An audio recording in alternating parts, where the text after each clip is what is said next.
Now that makes a little more sense. I was going to say a second one with the Dominator, but Hood of Defiance actually coming out here. And a Pipe would be okay this game. Would be pretty good. Ame, middle lane.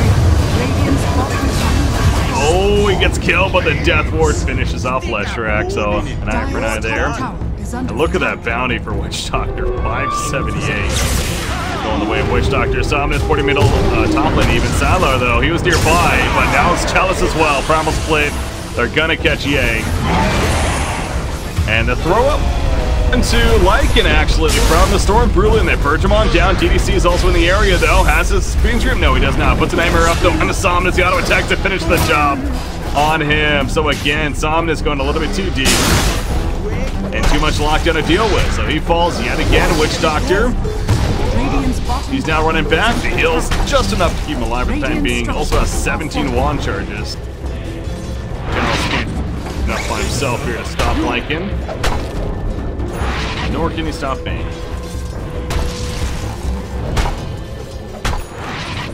This game has definitely shifted. And it really all goes back to this bottom lane, despite down here. Where Lycan's, not Lycan, but Leshrac ended up coming back into the fight because of how long it lasted and killed Somnus throughout a couple of stun lockdown. And because that stopped the 5-kill streak early on in the game, it got a huge bounty for Leshrac.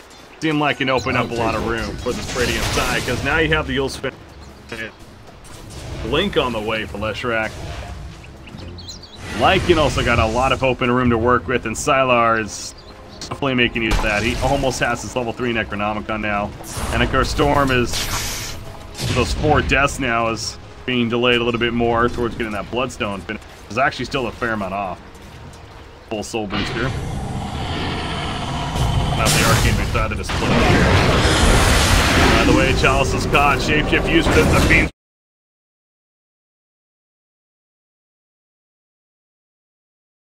Beach J Thunder finds more. They're going to go right into the Roshan pit. Things just completely shifting the other way now.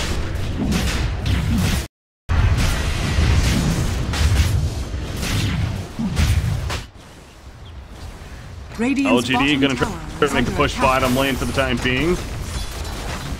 Roshan has fallen to the Radiant.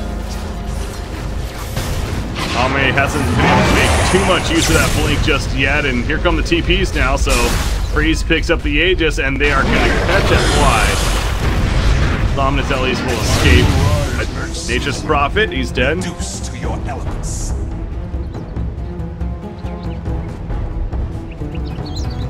Lestrac's actually changing his mind. But the way things are looking now, he's insisting on going to Bloodstone, which of course is very good for a Double damage! Seemed like he was initially planning to kind of react to how the game was playing out and gonna try to get a blink to help with more follow-up, but figures he can start scaling pretty well now.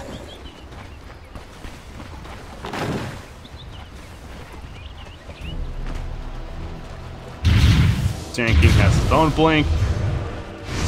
Jakiro, the Hood of Defiance, and the Pipe is coming.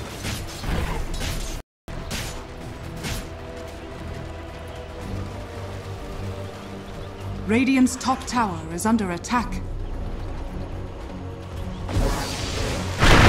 Double damage run on Tiny. Oop. Well, I guess he just was going for the creep wave, but he might end up dying because of this. They just all of a sudden collapse on him. Yeah, he did not realize so many people were nearby. I think he just assumed that he was just going to farm and his only hero, but Radiant's not the case. Then 5 heroes show up and they just run him down. Dire's middle tower is under attack. So easy middle tower kill, and they may just keep going, because why not? Leshrac, Edict level 4. Got an Aegis. Yeah, they're going to keep going. They do have Fortification. We're going to use it here. Buyback on Tiny already. Early on in the game. Gonna have to, though. Sylar does not have a Shapeshift. That could be the saving grace, but they're still going. Pipe. Is this going to be used? They're pushing Rax at 19.5 minutes, but this is definitely a lineup that can. Here we go, though. Jakiro's going to be the choice initially. Nice Nightmare also stalling some damage on that Death Ward, puts the Ice Path down. This Primal Split from Brewmaster doing what he can. But they got them in the racks, now they're looking to get out. However, Lycan's caught, though, by the Storm Brewing, but there's too much support.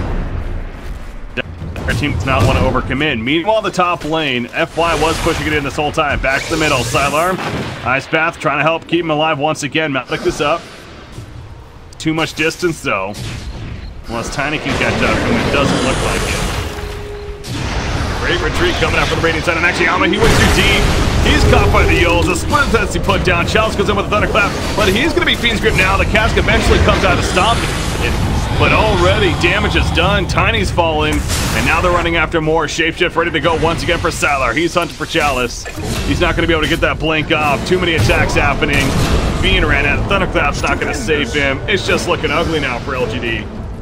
This game went from being so good for them to the complete opposite in a matter of 5 minutes or so.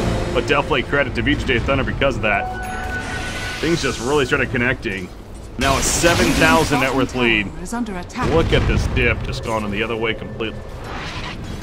And I mean, you still have the Aegis on that Shrek. He now has Bloodstone, by the way. They're going to catch FY, so he's going to get a charge in it already. Speaking of that, Storm Spirit does finish his.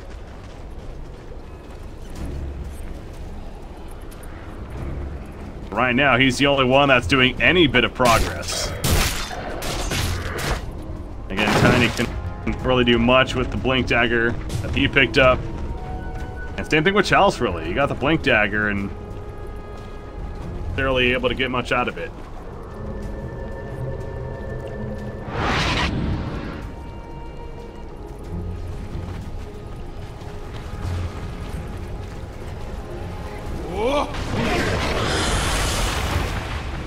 Spirit, not enough follow-up. Bad, Dire's top shrine is under attack. Gonna have to be patient here and maybe wait for his teammates to come to try to initiate. Or just cut the creep wave, that works too. Dire's top shrine has fallen. Already a top shrine kill as well for VJ Thunder. Objective gaming at its finest, man. Dire's top kind of goes back to the Leshrac and Jakiro pickups. Obviously, both of those heroes. That's what they definitely helped bring to the table, and clearly that was the mindset there for VJ Thunder. Is under attack.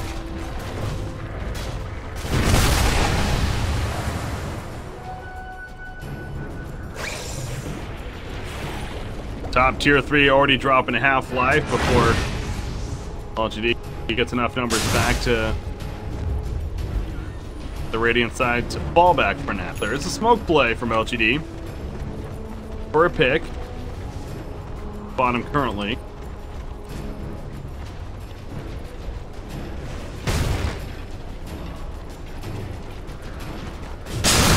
On the middle lane, they're going to use him as bait, and the reaction time. Here comes Storm Spirit. They jump flash check out. One big kill, Avalanche on top of that.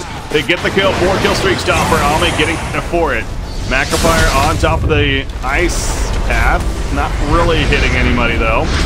That's some of them out, if anything. Meanwhile, FY next Nova in pursuit of DDC. They lose Tiny though in the back lines. It's like Sylar, yeah, he's dealing with the Storm Brewing now getting lifted out, but I'm coming out of the shapeshift, so we got the kill on Tiny. But now he's in trouble. Going to be Vortex pulled back in. They get the kill on Sylar as well, and they're going to kill Fade. A lot of work being done by LGD. Buyback on FY, who did die in the midst of it. But Storm Spirit adding up with those Bloodstone charges. Just now, Witch Doctor, double lockdown and killed as a result. Callus also being ran at. Omnis does have some mana to work with, but it's going to be able to bottle up a Regenerate Breath. His bottom lane. Nature's Prophet buys back. He goes down here using that Meteor Hammer of his, by the way, which he got very recently. Going to get some kind of response out of VJ Thunder. Maybe even chase him because Somnus is coming. They want to keep chasing. They got to be careful. Somnus almost here. Pipe it ready for Jakiro. Where's the party? Storm Spirit in the area, but no, Dire's not going to go the way. The FY will TP out.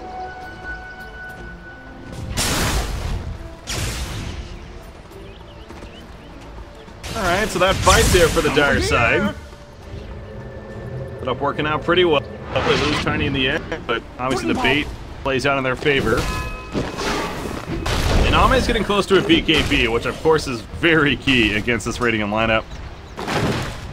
Specifically against the Leshrac, but just across the board, being able to walk around in this game, having a BKB going to be nice for that, and the cores are getting it across the board. Well, at least Tiny and Storm Spirit. Brewmaster, on the other hand, is building a Radiant, so maybe playing for the long run. The Radiant's burn, no doubt useful against Flykin. We'll give him a right click. Well, so it is a comfortable 8,000 net worth lead right now for DJ Thunder, but LGD, it does feel like they still have some hope here. It's 70-30 win probability in Thunder's favor. They can manage that Radiance and the BKB pickups on their cores, because the game is now for Thunder of don't get too desperate trying to push the base. I mean, their strategy definitely is great for that, but obviously if they try it again and it fails, then things could start turning the other way. So they're going to be safe for now and at least get the bottom shrine. Maybe wait for another Roshan, who, by the way, just respawned here. I'll take all fears fading. Storm Force, double damage! A tithe to the impurities. And constantly having to deal with this, where FY's pushing, again, the Meteor Hammer.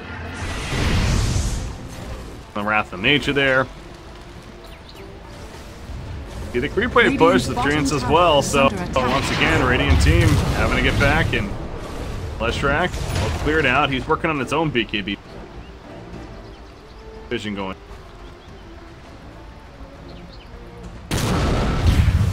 A little scary. Reason for him to think somebody's here, but the courier, oh my god, botted him for a split second.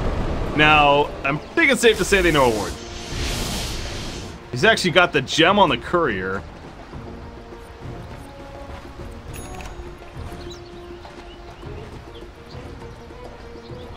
Gem is that? Fade. Look. Dire's bottom play, by the way, is under attack. Chance for a catch. The courier, they see that they're wrapping around in the flank. Leshrac's not here with them just yet. Oh, they scan out Leshrac though. They make it the free pick. They're gonna get him. Freeze. Oh, over here. Oh, okay, the thing's coming out. The bottom lane being pushed in. Somnus, no, goes the wrong direction. Freeze decides to turn around. And here we go, bottom push now. Now Sylar going in. Meanwhile, the top lane is Nature's Prophet doing what he can. But Somnus jumps in. DDC Glimmer Cape stays for now. BKB activated by the Storm Spirit. Somebody also BKBs and goes right after Sylar. Someone's just beating out the Mantherax though. Mantherax will fall right here. And Yang puts down the backfire on top of his ice path. Amaze, he's the one dying. Sylar, they just can't stop him. He's just right-clicking like a moth now. Finally, they get the stun off on him. They lose Witch Doctor as well in the backline cell. And Storm Spirit just has to get back to the fountain here. So they lose the bottom rack. The middle's basically already gone. Again, the objective gaming continues. Oh, that was so close for PGJ Thunder. Or for LGD, excuse me, to catch Leshrac at least to make a play, but wasn't to be. And just like that, the game might be over. Oh, they're going to go for a bit of a last stand here, but again, not much they can do. I honestly think that's the first epicenter of the game, funny enough. But there's Mega Creeps. And BJJ Thunder. No reason not to go nothing but cutthroat. In fact, GG well played is called, so. Oh, the game definitely swung the other way. LGD had the hell of a lead, but again, I go back to that bottom lane specifically, where Somnus was on that 5-kill streak to start this game. And he got caught by Leshrac all of a sudden. He stuck around a little bit too long. Leshrac, after dying initially, came back, TP'd in, got the kill on him, got a huge bounty out of that. And then we started to see the objectives start happening. And I do wonder if the Kaya pickup as well. I'm not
like, that is a very ballsy play. But yeah, it worked out. So, you know, power to him.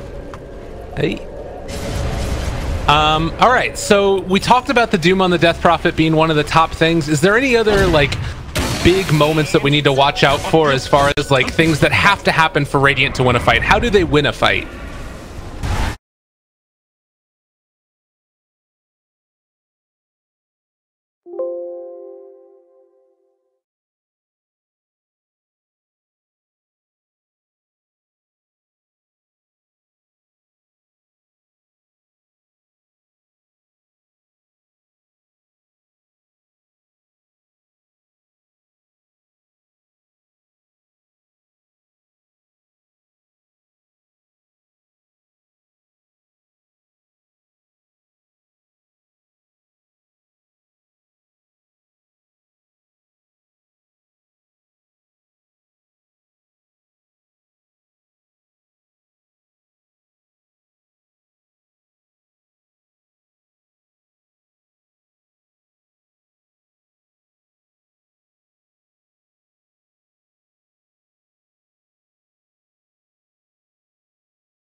You know, the itemization on everyone on Navi has been, you know, minus the Yules, which I thought was a little bit strange. It still worked, and, you know, now he's got the AC, the SMY, BKB, so Crystallize is crazy strong.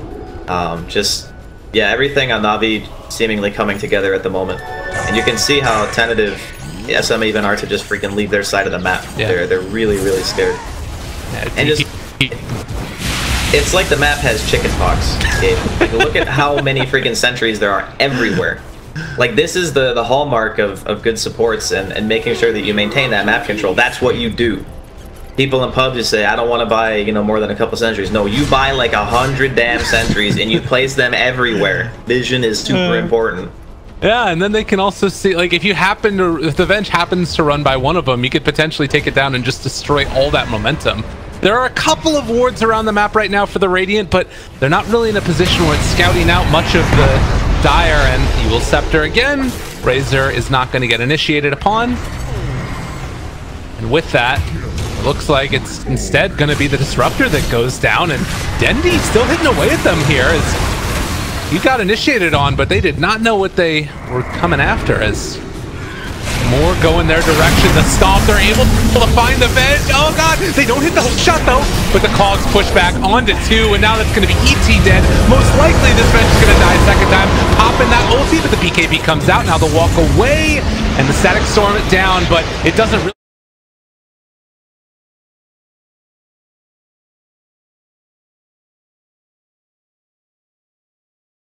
is there to keep her alive, but now Na'Vi can just back out. They just run away. Crystallize? Oh, they get the swap. So they do get one kill there on the Razor after taking down the Rubik.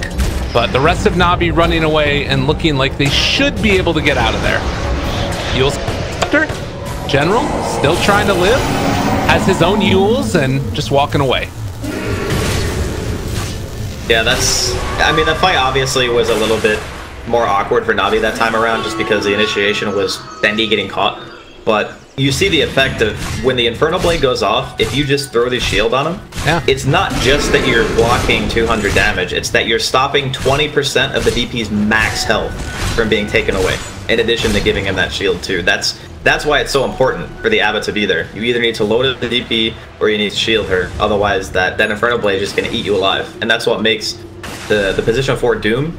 If you look at, you know, Radiant's lineup, it's almost like a single core. Right? Like, sure, Venge has some items, she does some right-click damage, but it's all physical. Yeah. So if you look at the itemization on Na'Vi, they got the Butterfly on Dendi, they got the AC on Crystallize, they got the Solar Crest on Lil, and at one point he was even debating going for Crimson. So they understand that all we really need is armor and some maybe damage block on someone, and then the Venge really isn't going to be that much of a threat. So with that in mind, you just really got to keep that DP alive, like now more than ever. You there with me? I'm lagging too. All right. They paused. It's the server, I think. Okay. Well, a couple of things to watch out for too that's coming up right now. Disruptor has been able to finagle himself into an Aghanim Scepter. So that's pretty big. And I feel like that's one of those items that changes the complexion of how these team fights are going to go. It absolutely is, 100%, because you can't, obviously, you know, you can't BKB, can't Yules, all that stuff. The issue is that getting the catch first, right? So, like, how do they get the initiation? It has to be a stomp, or it has to be, like, a glimpse into a Static Storm. And the heroes that he wants to catch with those types of openings still have BKB. So, it is great. Even the Doom has a freaking BKB at this point. But, yeah, it is great, but it's going to be really hard for them to get an ideal opening with it. Yeah, it feels like it's going to need to be maybe one of those things where the fight starts to get all wonky and crazy, and then you find like a stomp after maybe a BKB is down or something. But I guess that sort of begs the question, if the BKB has already been used, then how much extra use is that Static Storm? I guess still some. They hit on the scan right there as the Radiant is moving up through the jungle and finding nobody. All of Dire is down bottom, and it looks like they're not going to be able to find anything there. It's also an MKB on Venge, I guess, to deal with that SF, and she does hit pretty freaking hard. Yeah, the damage on Venge has always been really high from the core position, without a doubt. It's more just about, you know, is it enough? You know, it's a medium range hero. You only have 400 attack range, so you're not really like full-fledged 600 range hero, so it doesn't feel really good to have to like walk in close against heroes like Razor and Doom and Clockwork. I think it's a bit of a struggle, and obviously at this point in the game, SM would have liked to have been farther ahead. Yeah. But they're playing on the back foot, and that's when these types of lineups start to really feel awkward, because you're always popping your ultis to defend instead of push. DP will not be found there. Na'Vi pushing up to the top, but not getting him. And bottom lane, Sash, who's again going to push out this wave, and he's getting closer to that 25 too. The Aphotic Shield extra health is really, really good in spite of the nerfs that it received, and also almost has an Octarine core. He wants to pick that up. Yeah, I like his build this game. At one point he was contemplating Radiance.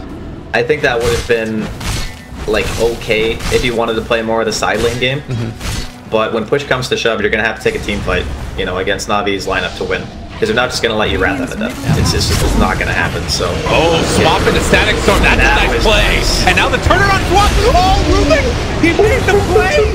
They pull back in. Crystallize. He pops the BKB. Dendi pops his BKB. They turn the fight.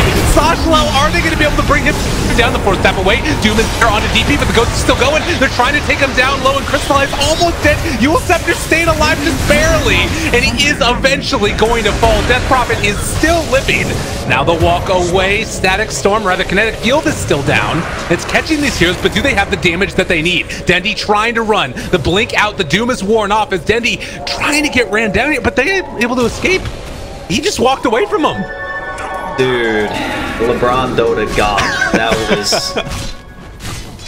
I mean, that play literally salvaged the fight. They still lost. They lost the Razor, but man, that would have been so much worse if it got to go the way that that SM initially had wanted it to. And really, they only lost the ET and the Disruptor. So all things considered, that was a nice defense. The gold is still kind of climbing in Navi's favor, but man, I did not see that setup coming. That was a sick one. I saw him lay down the Static Storm. I was like, what are they doing? I was like, oh god, it's awesome. Yeah, very, very cool stuff. Hook shot in though, and now just trying to take a walk through the woods. We're gonna be punished. DP down. Yeah, that was a double damage Shadow Fiend with 5 items. That boy's gonna hurt. He's gonna hurt a lot. He's got pretty much everything he needs really to high ground. I like his itemization this game. It's very old school. This is pretty much what you used to build on SF like every single game, regardless of the matchup. But it fits this game very nicely, because all you really need to do is be able to hit, and you have a lot of heroes to enable you to do that. The Rubik Lift, the Clockwork into the cogs and such. Everybody's talking about the Shadow Fiend builds nowadays, Yules, Aghanims, BKB. This is the indomitable force that walks into your lane and says, deal with me. He does only have a 5-second BKB. They have Static Storm again available if they want to use it, and there's the swap back in. They pull him in. Can they take him down? They use Howl this time. nowhere for Denny to go, and they managed to find that kill. And now Lil trying to turn it. He actually blinked into the Earth. The Slosh low. You'll sceptered up and walking away. They buy back on Dendy, realizing that there is no other answer, but he has a long way to walk right now. As Braun rooted, are they going to try and go again? What? The buyback, dubious. No, it's Roshan. That's why I bought back. Oh, 30 okay. seconds. Got it. Yeah, they knew Roshan was going to be up very soon. They don't have the exact timer. I mean, we are lucky enough to have it, but they just kind of figured, you know, it could be up right now, and if they decide to go for a push, they had not popped Ghost yet, and that would have been a Rosh that they would have taken for sure. So now they just want to pressure the lane. They're probably not going to go for okay. Static Storm on 20 seconds, still General chasing this one. They've already taken down the ET, and they're going to try and get the glimpse away, but he's dead. I was going to say, I don't think Navi's going to try to siege the high ground right now because obviously the lanes aren't pushed enough, but, you know, SM were nice enough to walk into them, into the high ground. But again, look at the vision. Navi vision dominance the entire game. They see all 3 lanes. These wards were down, like, well before that team fight even kicked off. They knew literally exactly what they were walking into, and they established an advantage again by taking the high ground. Good buyback from Dendy there. And the cool thing about it now is, like, before you used to not get any gold, but now you just farm. Right. It's whatever for him. So yeah, really nicely done. They're going to give him the Aegis, no more swap shenanigans. They got double buyback, and they, oh no. Yep, they had vision. He does still have his blink away in a second here, but the Yule Scepter lift up, is he actually going to be able to blink out of there? He does manage to get that one off. Another Yule Scepter lift up, trying to walk away. Nowhere left to go though, and slow. Buys back now because they know they need that defense in a bad way. Yeah, this SF hits for 450 damage and has almost 3,000 HP. You gotta have some way to deal with this. They're not gonna buy back on the Disruptor. It looks like they're okay stacking one lane, but keep in mind the bottom also does not have a tier 3. Very scary. And as you mentioned, you can't fully commit there with the Static Storm because of the Aegis on SF. It's too difficult. They need to find a way to kill them before that comes out, which is almost impossible. It's a full Octarine core coming in for the Abaddon, though, and he is level 25. Shield currently good, healing up 425 HP is going to be one down. Now looking for the turn. They find the sleep, trying to deal whatever damage that they possibly can. Dendy down to half HP. Still holding on to the hit. They swap back in the Ranger. They get the ability to seal it again. LeBron Dota makes it happen for his team. Dendy now trying to heal up from this one. His BKB has already been popped. Hitting down as well. The Doom comes out, the one to DP, and she is gone in an instant. Meanwhile, Sajlo here just trying to salvage whatever he possibly can, but even General's trying to take them down. The buyback onto 2. They are going to be able to have a glimpse, and BKB down for Dendy. Do they get vision? They're just outside of the range, though, and having already been used, they won't be able to pull somebody back in, and in fact, they're thinking about turning this back around. If they walk out too far, Lil could be there to go on the back line. He has a hoof stomp available. It doesn't look like they want to go for it, though, and now Lil spotted out. Well, going to be punished for his insolence as he wanted to turn it, although maybe with Dendy coming back in now in general here as well. They have a hook shot back up in 4. Navi still chasing. They managed to hold that Venge in the cogs, and yes, they have indeed gone out too far as they're going to be able to pull that Abaddon away from the rest of his team. They're keeping control over this Disruptor as well, who has bought back into this fight. He does manage to get the TP away though. Yeah, that just goes to show again, like the itemization on Navi, how tanky this Doom is. He's got 30-something armor, you know, depending on if he's standing next to a hero that has like AC or not. And it's just all physical damage on this Radiant team. Like Satchel is eating some spells right now, but how much can they hold? Static Storm down again, but Crystallize got the BKB off. A little bit too late on the call, and now Navi with nothing really stopping them at all. They do manage to bring down that Rubik, but now looking for more. Dendy might actually go down. No, he hits the pop and they say Satanic turns to fight back up to full HP. How can I doubt the guy? And he takes down everybody. The last one left is going to be the DP, but GG cold with a Dendy Ultra. I gotta say, that was a much more exciting game than I was expecting. You know, that's my bad for underestimating SM, but they showed some pretty cool stuff this game. I was very impressed with the way that they made some moves at a lot of teams. You know, I don't know how long they've been together, but they made some good calls. They made some really nice rotations. I think their draft was it was probably not going to win late game against Navi's most games, just because of the way that itemization works and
плохой, или просто передадите нам привет, помашите ручкой.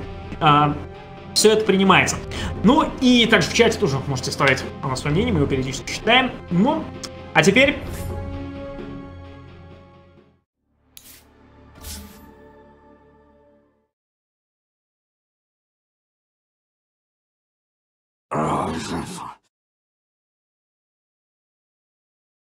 Technically, the final series is supposed to start pretty much right now, so obviously we are waiting for this game number 3 to finish, though. As soon as this one finishes, my fingers, hopefully we'll get right into the...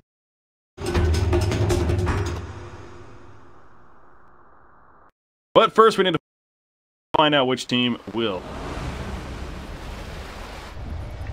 go gaming. And here we go. Will it be the rematch, LGD defeating Echo earlier 2-1, or BGJ Thunder?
And being pretty aggressive. However, they have to deal with Nio.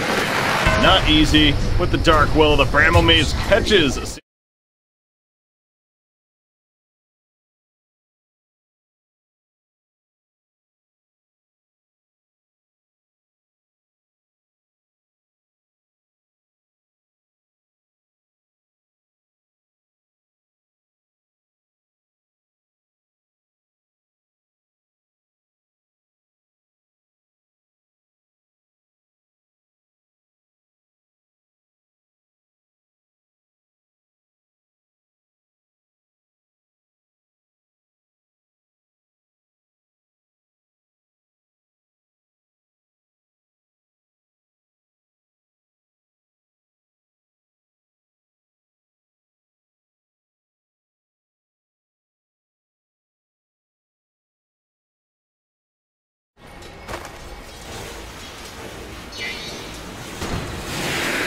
All wands will break.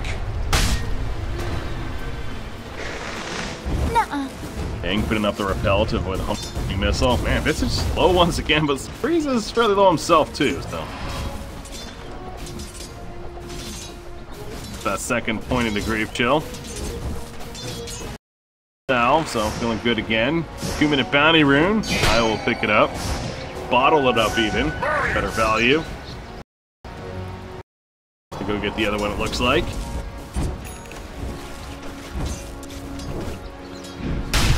Yeah, at this point, really zoning out the Sand King, not letting him get any experience right now.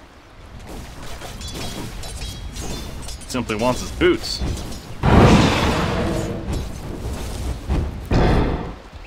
Underlord bottom lane doing some pull. DDC doing his best to prevent the pull. Kind of blocking the pull. And not going to be enough, though. Double damage. Top lane Yang, Purification's ready. Bramble Maze though. GDC ports in with the double damage rune. Oh my god, they just explode IO. Good Purification and the auto attack. Melted him, so turn for J Thunder. Middle lane, meanwhile, Somnus one out of attack away from death. He goes down, Grape Chill. He gets it off at least on Lena before, but it doesn't matter. No, not before he can do. Assist.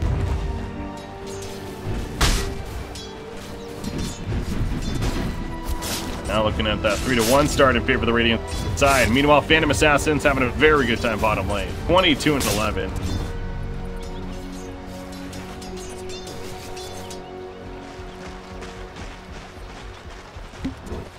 Phase boost on the way, and then again the ultimate question is, does he go to Battle Fury?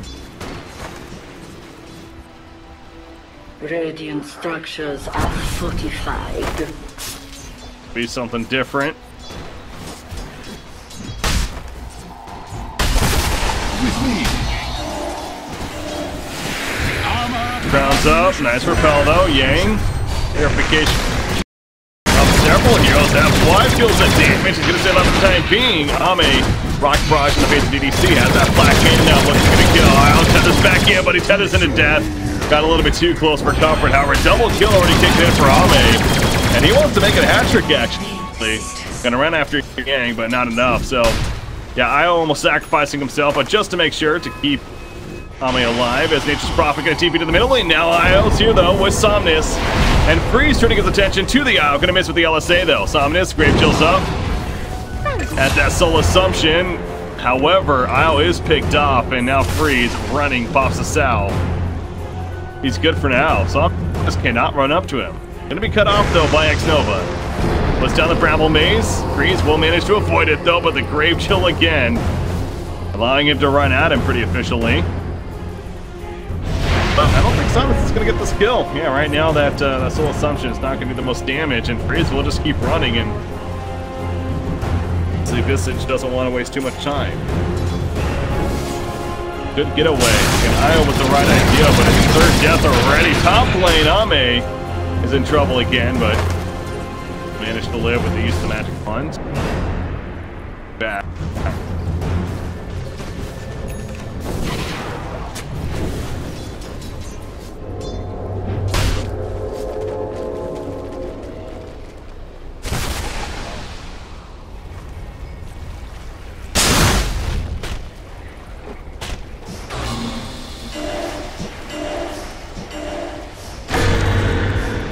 Willow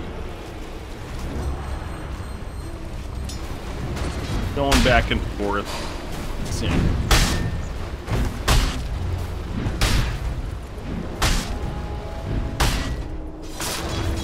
Back to PA, bring it back to them. Gonna be his first item choice, first bigger item. Phase boots. Visage going as Helm of the Dominator. Feels like that is a style of four Visages here. Almost like a Lycan style. The minion army running at you. However, he runs in a fade. Going for the regen rune. It will not work out. He's going to keep his familiars alive at least, but good protection from Thunder. Get the regen to Lena.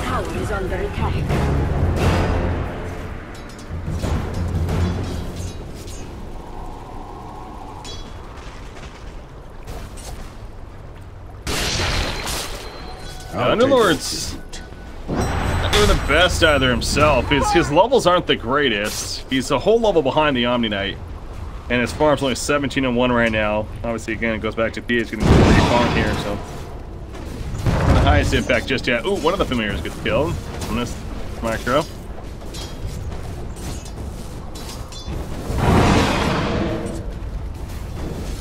Seconds before a new spawn up, and in fact, Zanky's gonna stun in. Laguna play nuke, and that should be an easy kill in the end. It is. X-Nova's also gonna die, coming in late, trying to help. Lena gets credit for the kill on him too. FY, all they can do is just throw out the spirits and not much more. Yeah, that seems like a little bit of a misplay from Somnus. Also with this late reaction to Sand King running in.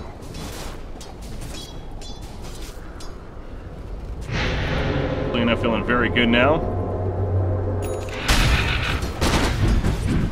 boots yet. Because that finishes space boots. There you go. Tower is under attack.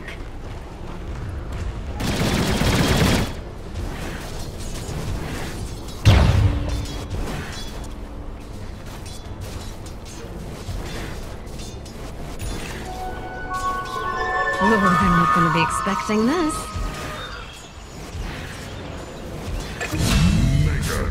Nope.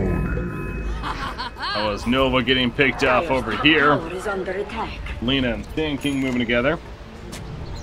That happened. Underlord, he's just gonna Firestorm and Dark Rift out. He's actually going back to base. I don't know if he expected them to dive him more or whatever, but out of there just in case. Visage. The summon familiars ready again. Sitting with the 1 currently. Dire's bottom tower is under attack. Bottom tier 1, very likely to be destroyed here. And the question is going to be answered. Assassin, Salar. That Battle Fury. Queued up, already 1,400 gold saved. Right now is a free farming PA, so. This rate early on in this game.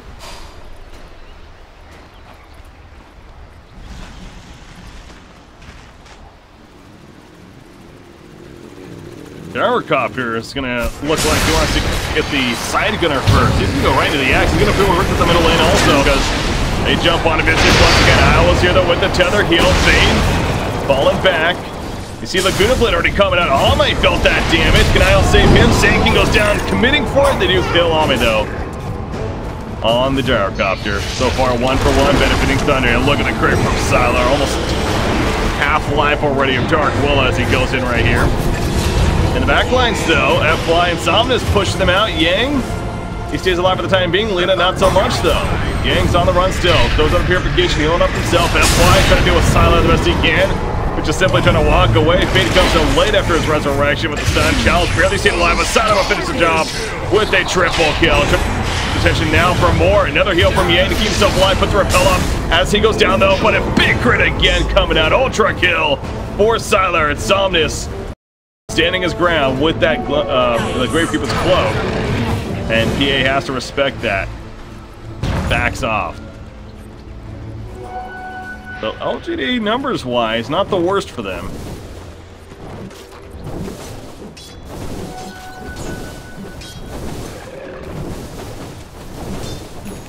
Io did fight back during that too. The fact that Phantom Assassin lived throughout. Now 4-on-1. Continuing progress towards that Battle Fury. And he's just about to hit level 10 to kick in. Healing and harm. Where's my pension? Dire's top tower is under attack.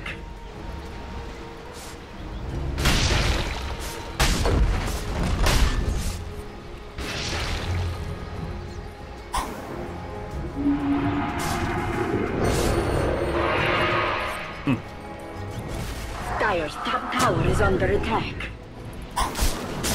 And Dark Willow is pretty good against Phantom Assassin, actually. That Shadow Realm. See right there. Can you Zero, but I have Underlord.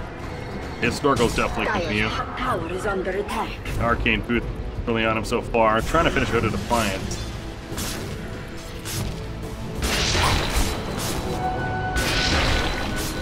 This is one of those games, though, for an Underlord especially. Really could use both the Pipe and the Crimson Guard on. I deserve this. Be very valuable. Him being behind an early farm, that's hurt. But yeah, back to the Gyrocopter, but going the Yags. This is a build we're seeing every now and then. Not necessarily go-to build by any means, but occasionally. Ame liking the choice here.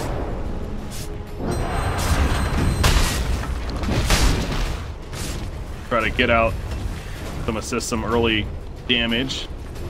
fighting that's happening, and needs to be careful though, as almost gets caught by tanking in it.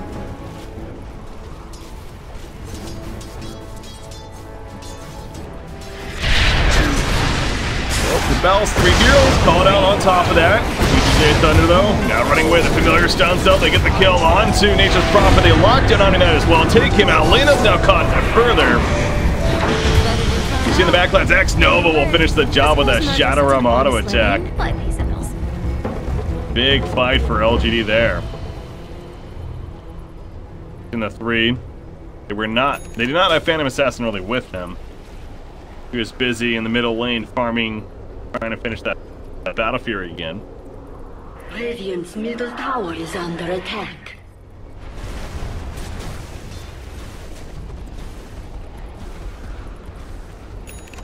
Yeah, Underlord is building a Vanguard now, so he's gonna go Hood, but he might have to just prioritize that Crimson Guard first, as he gets picked up bottom lane. FY got there late. He tried to relocate, and he flipped the creep, continuing to run, but the Burrow Strike hits and he goes down. So a couple of kills going the way of Thunder.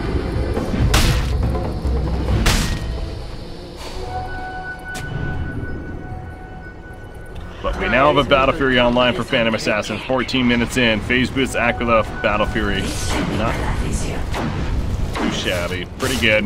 Has the Omni Knight back up as well. Gonna go right into a Desolator. Top of that. But yeah, Underlord. It really comes down to the other side. That the biggest threat right now is that Phantom Assassin, no doubt. So I think if we had to pick one, obviously you have to pick one. Going the Crimson Guard first maybe makes more sense.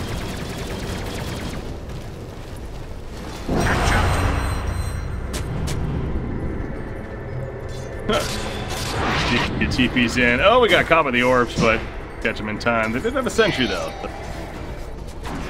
They are able to counter the ward down as Yang bottom lane. Too comfortable here. Rebel. If I'm LGD, I'm not chasing this. For all they know, TPs were coming in bottom lane. Worth going too much further.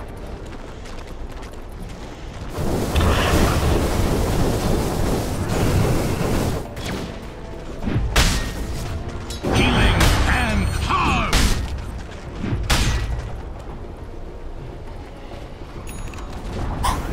Thing with Thunder's lineup though, again, they're not necessarily looking to pick some fights yet. At least more. I mean, it's 16 and 10 hero kills, so there's been plenty of fighting going on. But of course, they would rather wait a bit. Phantom Assassin. Ideally, at least get that Desolator. Maybe also his level 15 talent's pretty key. Safely assume he's going to get the -4 armor. No Yang, bottom lane again. Repel. TP. Do they have a stopper? They don't. They see him.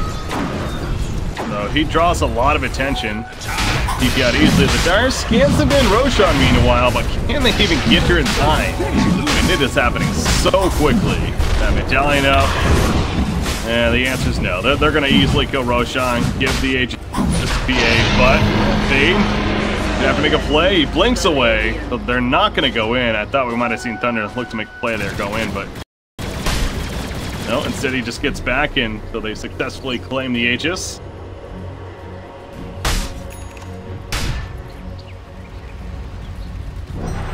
Smoked up here is Thunder. Get a catch now. And once again, gonna try to be that bait.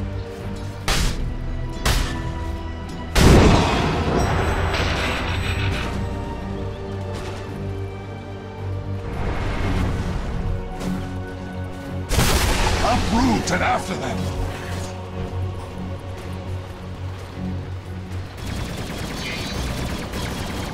King checking out the area.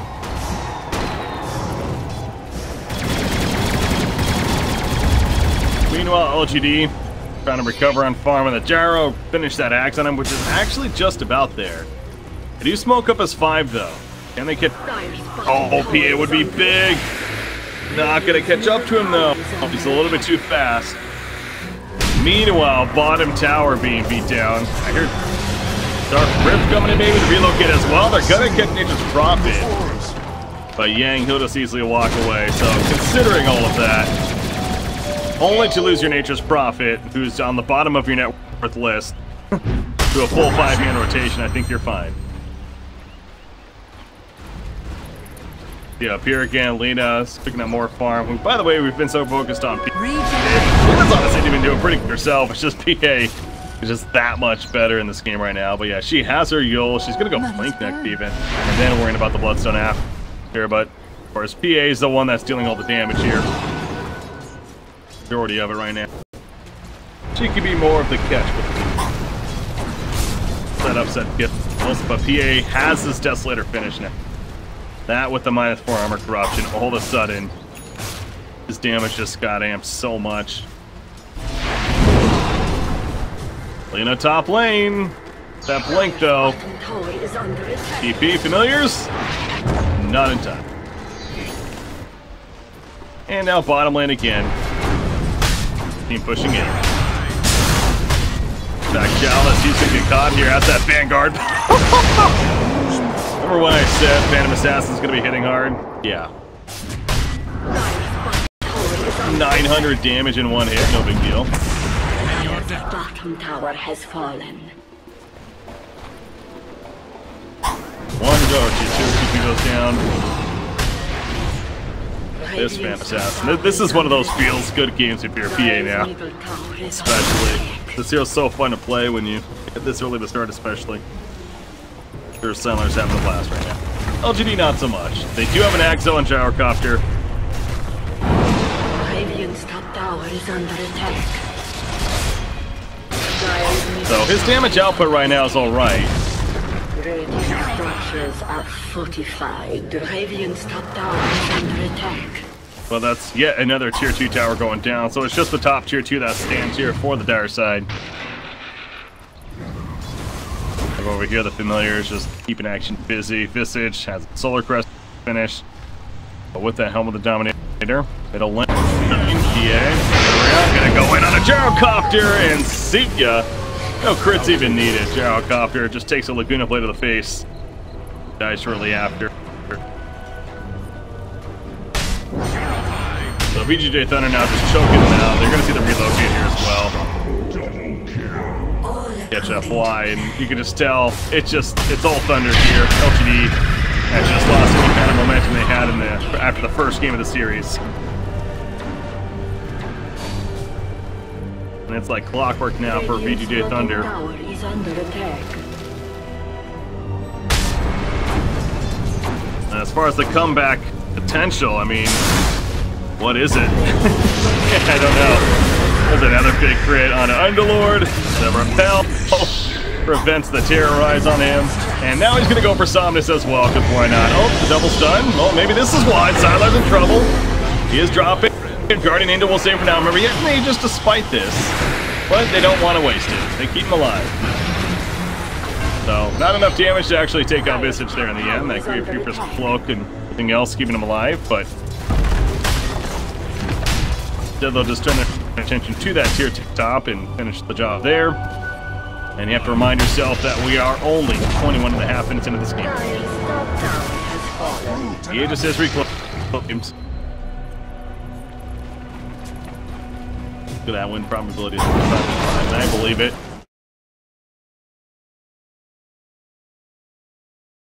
She doesn't have another item just yet. She's gonna go BKB. A very safe route for Sylar.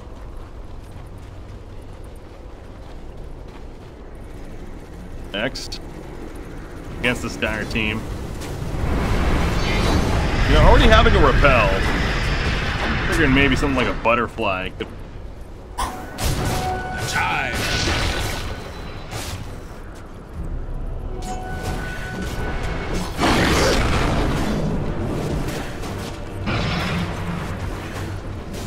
Prophet's pretty farmed too. This is a main support Nature's Prophet is a Solar Crescent in there. Jungle. Yang has a pipe now as well as the Yules. Yeah, he's more farmed than anyone on the Radiant. You also see they scan the base and they see the dire team just camping in their base. IO has to go a Ghost Scepter early on.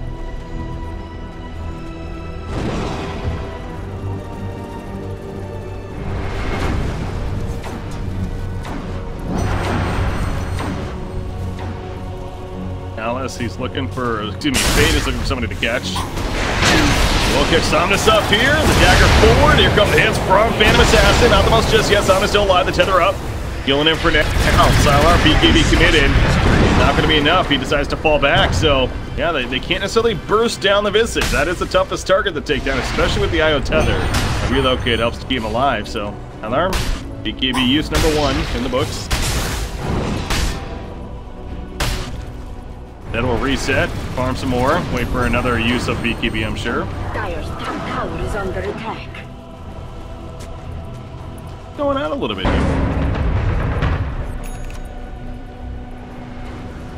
Careful. Drums. Bloodstone just finished on Lena, meanwhile. Middle lane, who do they catch? Underlord, we just... Can you think he's tanky? Assassination at its finest. CA's like, hold my beer.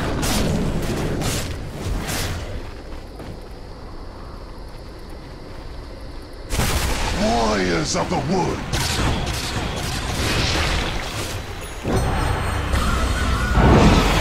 Dire's middle tower is Running it again. BKB's up in 2 seconds. They're gonna catch Io. No buyback on him. The flat cannon auto attack with the sign cutter. Alme doing what he can, but oh my god, X-Nova gets 3 shot in the back with Sylar. Pops his BKB, the repel, wearing off right there. There goes the Guardian Angel. He goes back in onto Vincent as a result. In comes the epicenter, and that should all but do it here in favor of VGJ Thunder. Alme is gonna buy back, but this is an easy rack skill middle lane. Dire's middle barracks. And it just really feels like it's a lost cause now for your LTD. This PA is just out of freaking control. And it really isn't just him. Yes, he's the highlight of sorts, but again, having that Omni-Knight support as well, the initiation tools are across the board for them. GG, well played. VGJ Thunder takes game 3 in decisive fashion. You know what? LGD taking the first game after a back and forth battle. But Thunder making the statement both in game 2 and 3 to win the series. So they move on to the playoffs. Congratulations to them. Or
not as well as, was that a BK? Right now?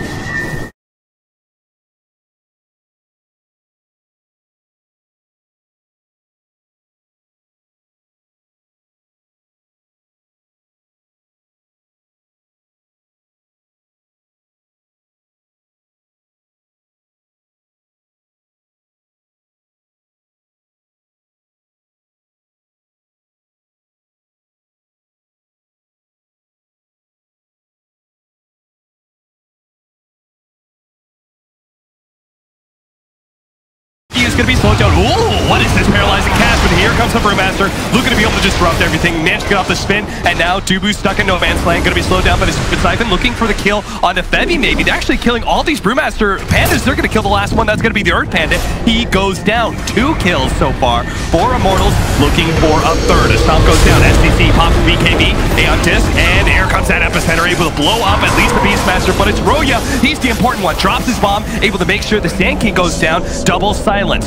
Witch Doctor, you're going to have to give up your life for this one. Try and slow him down. The paralyzing cast. That's a beauty. Roya needs to be able to get out of here. The OD. He cannot be chased down by this Juggernaut who's got a Blink Dagger ready to go. Look at that Battle Fury. Critical hit. Almost killed the Witch Doctor just by itself. KP. He's not going to chase them down though. This has already been kind of a questionable team fight for Newbie. Pretty much the only one where they've kind of lost some heroes. So they're going to back up. Again, play it safe. Let's just get that Roshan, boys. Get the Aegis. Jeez. And is that a refresher, Roshan, as well? Yeah. The double... No, it's just the cheese. But nope, just the cheese. The dual core right now from Newbie is so strong. We've got 10-0 on the side of SLC. Newbie's 12-0. Combined 22-0. Accounting for 29 of their team's kills combined. They've done such a good job on these courses. Dubu gonna get caught up. Any Dubus here? Just one. Just one, and not for long. To spite D Ward, but does not do it in time.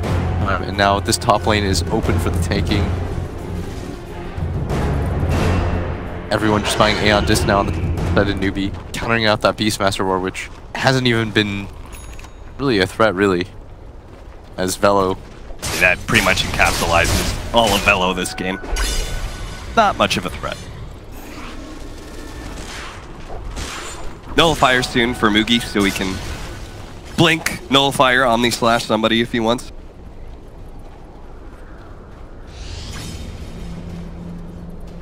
I'm not sure if there's much that Immortals have to say about this final push. Aegis, cheese. Kaka's not up here. That is true. Kaka is currently pushing out the bottom lane. Apparently figuring that his team doesn't need him. And right now he's right, because the OD can't actually lay any damage into this Butterfly Juggernaut. So Mugi is going to be able to take that tier 3 for free. They're a little bit afraid of the Stomp Curse Splitter. They want Kaka to draw some attention away. Down to that bottom lane now. That the Gyrocopter's bottom. They pounce immediately into the top lane. Already killing Febby. Obby Flash about to go to Dubu. Poor Dubu. That's going to be a double kill. Mugi looks for more. That's going to be Velo. They actually managed to get the Brewmaster ultimate off here with the Earth Panda stun onto the OD. That'll be it. Immortals, they'll call it. Game 1. Newbie, just handle Immortals. Exactly as Eternal MB predicted. Yeah, that was a shellacking and a half. Newbie from the get-go, they built up a lead, never really let it down at any point. Their 2 core players went insanely off in this game. So if you had any advice to give to Immortals after this game 1, whether it's draft or game,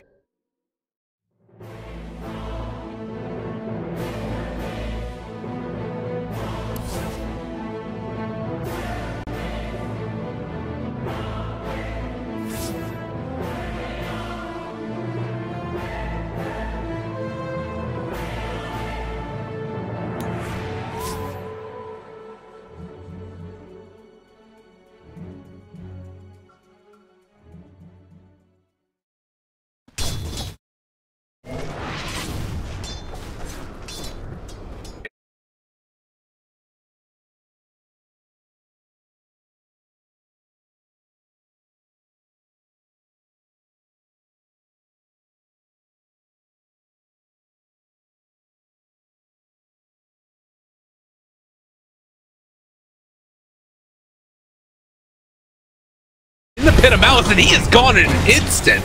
Taken down so rapidly, and now Dendi has shown up as well. They found this DP. Yule Scepter is going to be there, but I don't think it was ever... Oh, maybe? Repel the turn? The Impale, it's going to be there. He needs to be careful about Repel wearing off, and the Yule Scepter, as it doesn't end up hitting. So he does live through that missile that was chasing him.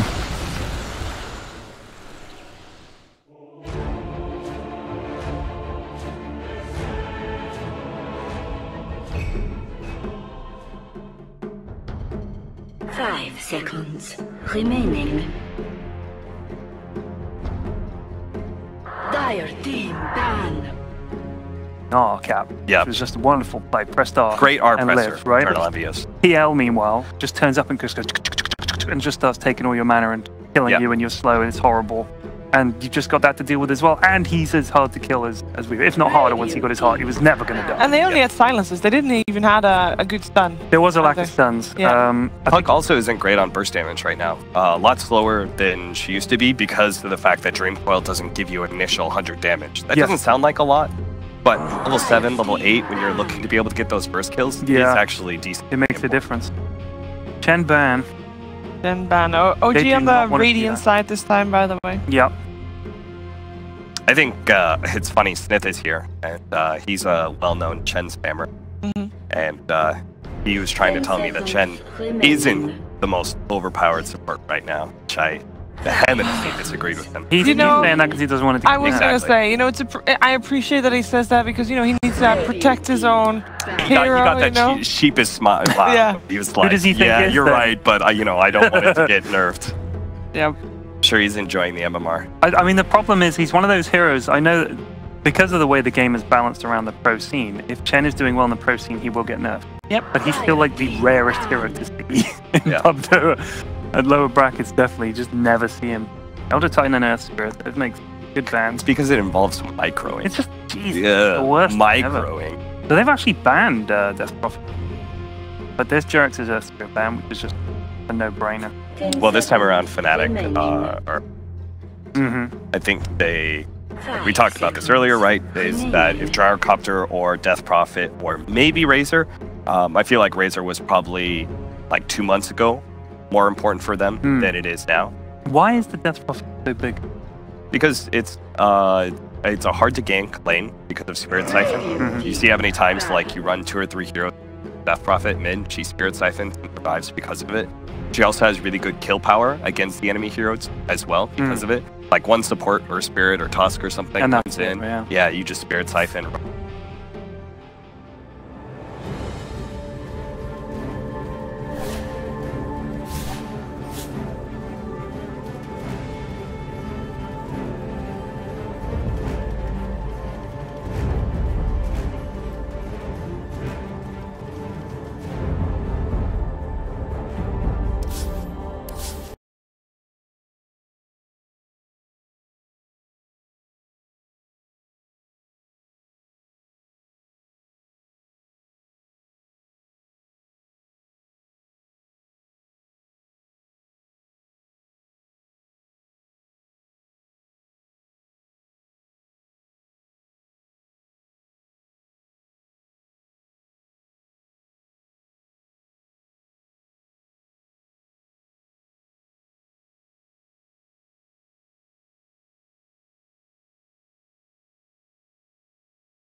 Sitting on the obs.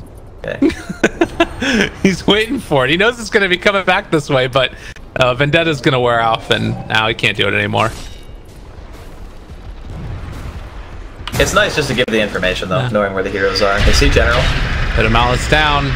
Impale's going to be there, and poor old General just wanted to go somewhere else, and it's going to get ran down here. Does not have a force that swap away, and that just means that it's going to be Venge going down as well, as they're still chasing here. He has another Impale.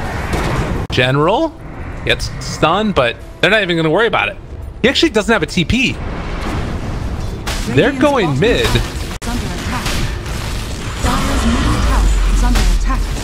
Can they do anything more with this?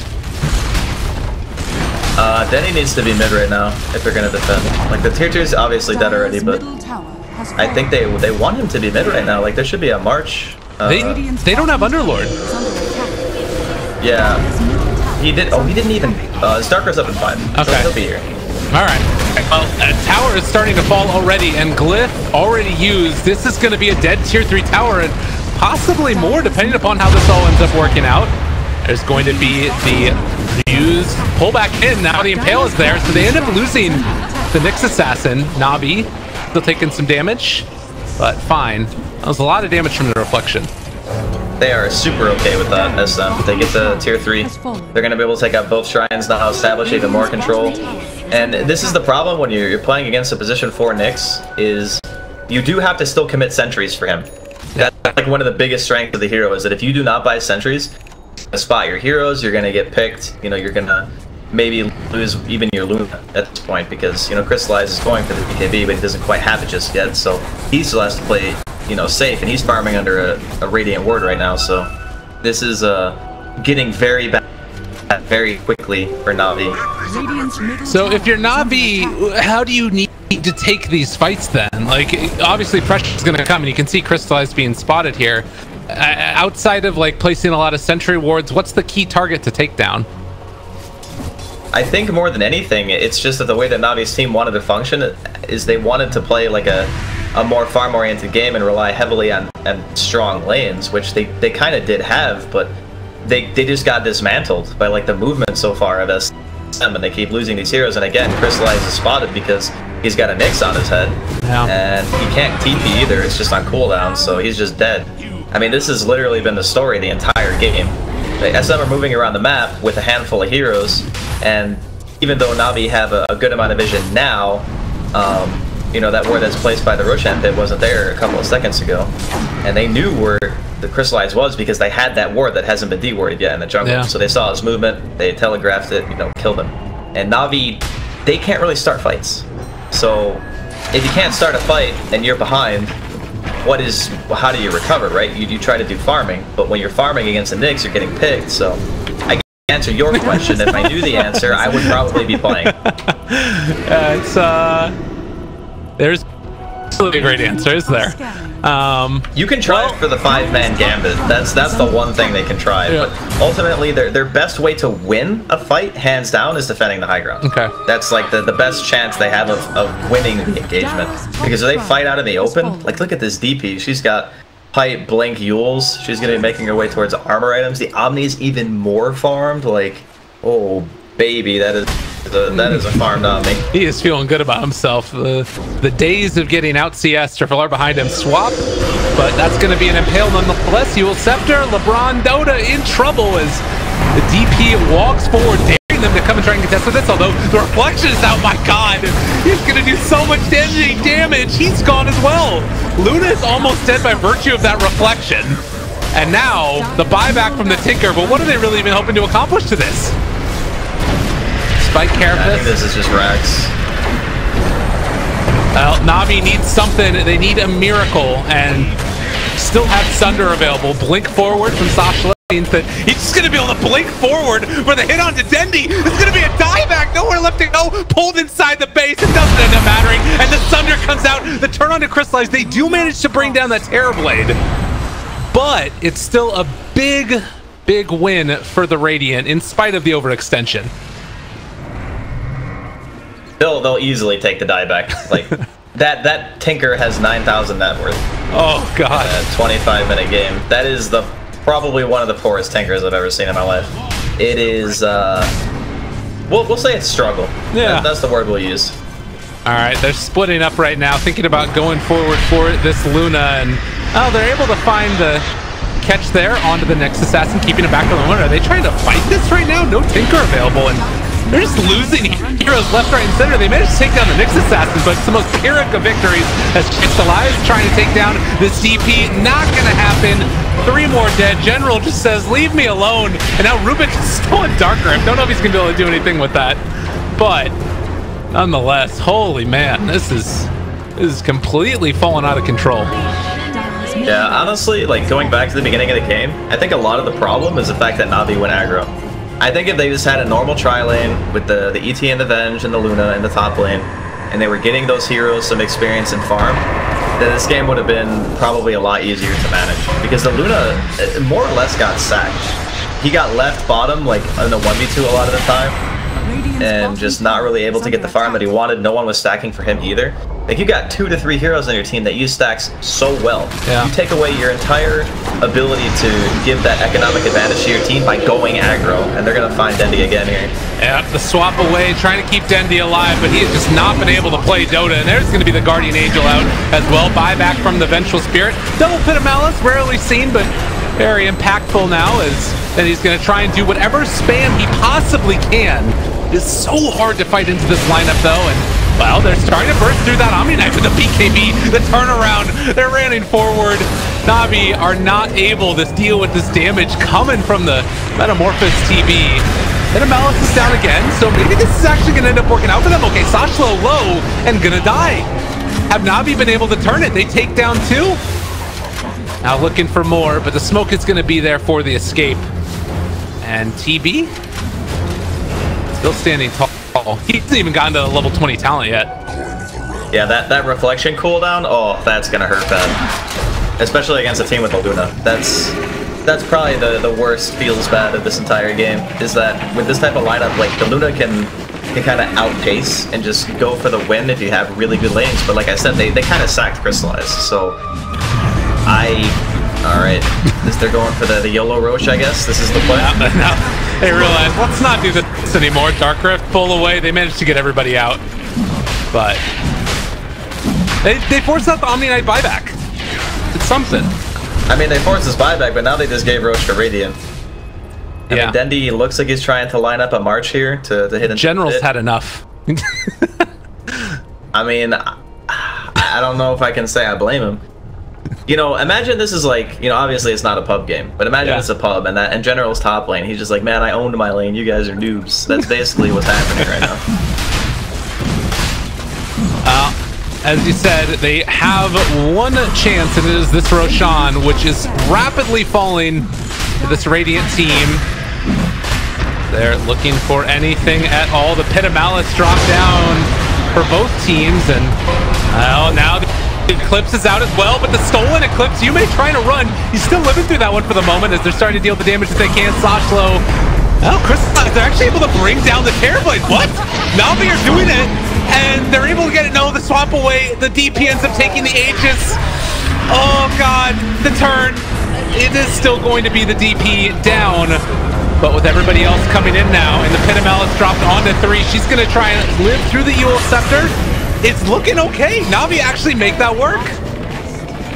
I mean, they made it work, but how the hell did he get that Aegis? I have no idea. Like, there were like 5 heroes there. How did you guys let him pick up the Aegis? Well, either way, I mean, that's a lot of money exchanging hands there. So what, they get 450 from the TB, 763 from the Death Prophet, and they're gonna get a tower, maybe even 2 on top of that. I mean, that's a pretty hefty net worth swing. That was an 11k lead not too long ago. Now it's 6. Yeah, so, Luna got 1,300 of that. I think it was actually 12k, but yeah, it's a real big turnaround to win that Roche, take the Aegis away immediately, even though maybe we should have been the ones who picked it up instead. You know, we look for the silver linings here. Absolutely, and Luna does have cheese. I'm looking at this pressure now that's coming out, and well, it's starting to feel like they might actually be able to get this. No, they gotta run. They absolutely have to run. They will get murdered by a Terrorblade with Meta if they do not run. Okay. He has BKB, Blink, and Meta. He has everything up. Yeah, they 100% need to leave. I was looking for the silver line. It's just not going to happen, apparently. They can't get it. Oh, no. And now they're not able to run away with all their heroes, so they're going to lose Lil. Do they lose LeBron as well? Most likely, yes. And Pale, somehow that hits. And he goes down. Yeah, the reason why the fight in the Roche pick goes so well is because he got killed immediately. So he's sitting at like no HP because he was tanking Roshan and such, and then he just gets beat down before he can get Sunder off. No BKB, no meta, no nothing. So knowing that all that's up, you would be foolish to fight into that high ground if you were Navi. Dendi is silenced and is running away from this Death Prophet. Impale to try and keep his buddy alive. Now looking forward, they blow out and take down The Lil ET who just bought back. Bought back and died in like 1 second. Oh no, and now they've got themselves another Crystallized. He needs to fight, he needs to do something, but it is a lot of damage coming from this Terror Blade, and he still is holding on to that Thunder. Crystallized does have cheese. They're sort of waiting to see if he can get it off in time. It's not going to be there though. The BKB is worn off, and they blow up the Luna before the cheese gets off. She doesn't have buyback. They do a buyback on the Underlord, but this is the hardest hold in the world. I mean, I don't know if they're gonna be able to do this without the help of the ET. So, General, again, he doesn't really have great answers either. They've got the Radiance burn that's constantly going. 2 lanes of racks down. And Radiant SM making the plays that they need. That would have been really nice if Crystallized was able to get the cheese. Very nicely timed lift there from Yume, just ensuring that he wasn't going to be able to do that one. But if he gets the cheese, I think that Navi probably hold there. So that was like definitely up there with one of the better plays. So, you know, again, Radiant, pretty huge advantage here. The big difference between having like the alive and him not being alive is, you know, that base armor reduction. If Lil is standing next to you and you're the TB, you will die so fast to Luna. Yeah. Like, you will just get chunked because all of your armor is base armor. So you go from like 26 armor on edge treads to 0.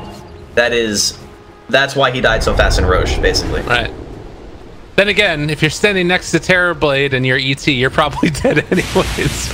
Which is the downside to it also, I guess. I don't know how you try and stay alive. Like, maybe even thinking about I don't know, Ghost Scepter or something. He's gonna go BKB to try and live. I mean, it still takes like a few rounds of hits for him to die, right, even if he's standing close enough to get the minus armor. But in that time, like, the TD is still going to be taking a ton of damage too. Yeah, no, I'm with you. So the movement here, the rest of the Radiant, although are they walking into a little bit of a trap? They're going to throw out the Earth Splitter. The Stomp is going to follow as well. They don't manage to get it off though, and now the Reflection is out. Crystallized is dying so rapidly to his own illusion. Now ends up eating the cheese, trying to turn and run. They have the Dark Rift. Are they going to be able to get everybody out? Just barely. They do lose LeBron, but my word. Dendi also goes down. They couldn't get them all out. Yeah, there's no buyback. This is most likely Megas. DP still has a little bit of duration left on the Exorcism, but even if she didn't, it's still just so much damage out from these guys. Metamorphosis just now popped for that Terror Blade. All he needed to commit was the Reflection. Crystallized, trying to stop this pressure and doing a good bit of damage. Hit Malices continuing to go down. The Sunder is out. So no more Sunder for this fight, most likely. And Pale does not come out there from the Nyx Assassin to try and stop it. But the pressure continues to mount. And another Reflection onto Luna, still dealing the damage. Terrorblade trying to burst through these barracks. They're still keeping him at bay. General can keep spamming out with Firestorm, but the mana burn from the Nyx Assassin means that he can't even get that out, really. The Impale not going to connect, Force Staff away. They're still losing these buildings too quickly, and they do manage to bring down the Omni Knight, but the real terror is the range racks finally going down.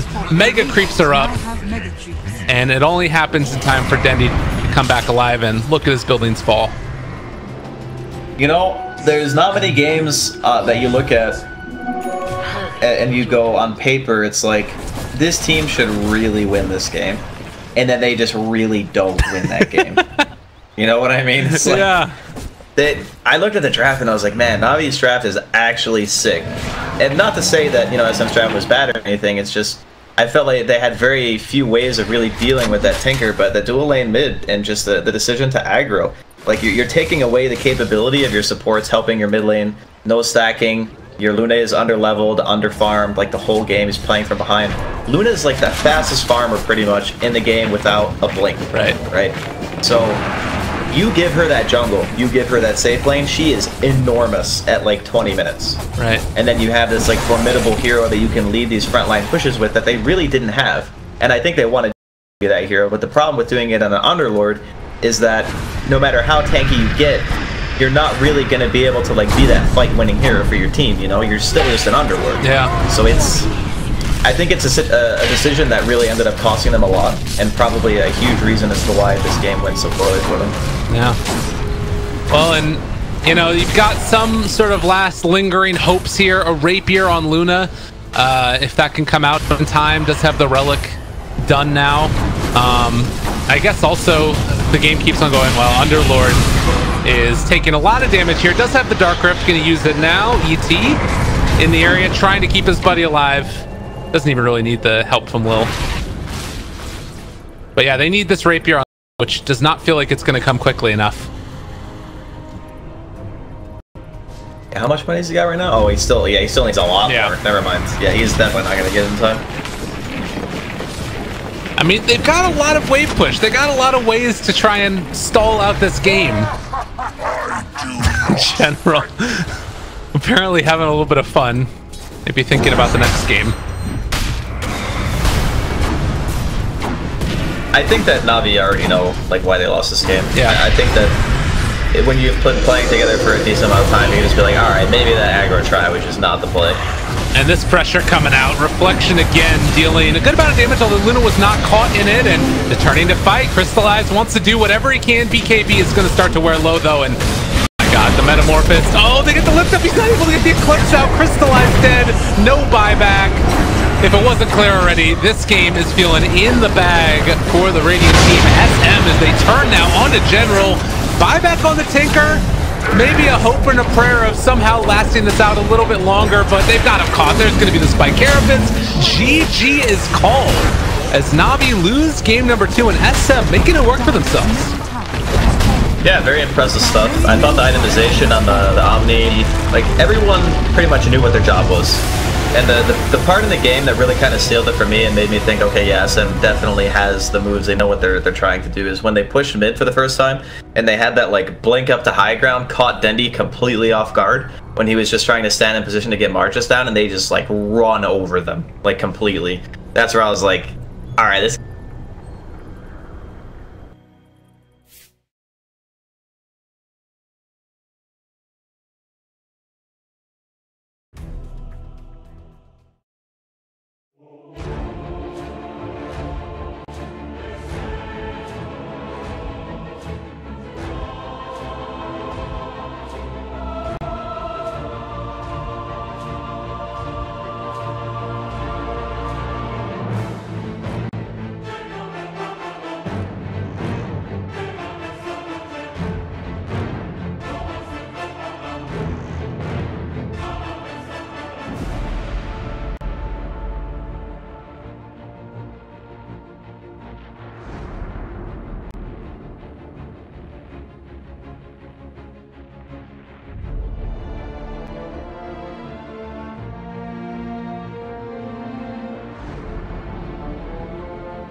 Toss and run.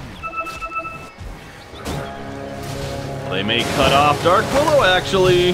He has a Riptide, so they're not going to snare one with a Riptide level 1 for more damage, minus armor. It's not going to be enough, though. Willow keeps the distance, puts the Curse Crown up.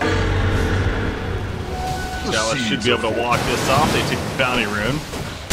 It looks like LGD going to make it a 3-for-1 Bounty Rune. However, we're still fighting even. Dark Willow's going to end up dying. The uphill attack, it's going to connect. Dark Willow got 2 committed. Now Doodle having a waveform away. Despite it being a 3 versus 2, it actually works out for LGD pretty damn well. Not only do they get first blood, but they're going to get the 3 bounty runes, like I said. Excellent start now for the Dire team.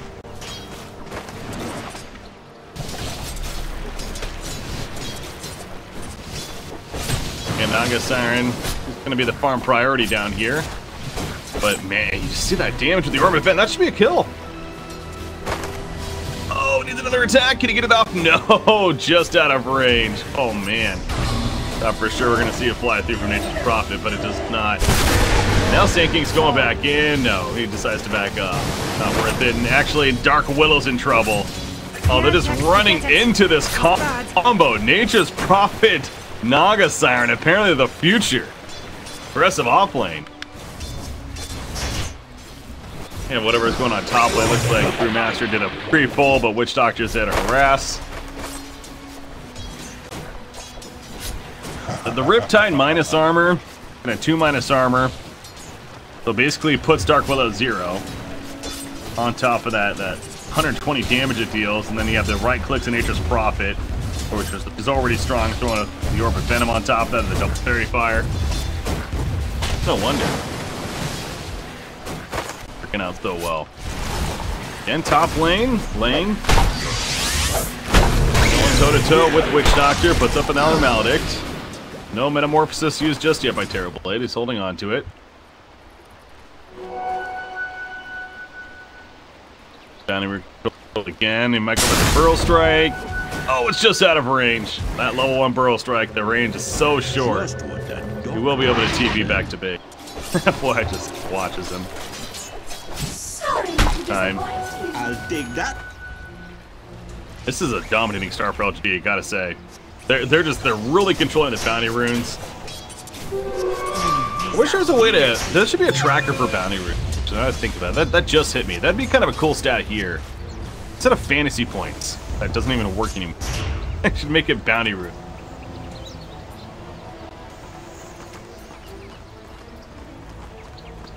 Something tells me LGD just got all of those, right? Yeah. Just got all of those, so they literally are winning bounty runes 7-1 right now.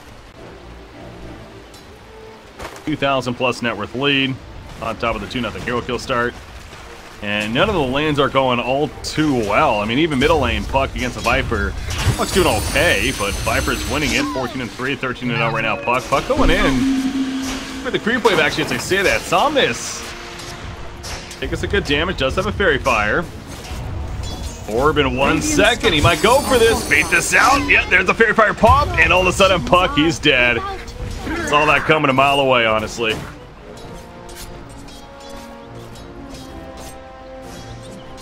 Puck, he got the tunnel vision. But you saw with that Fairy Fire.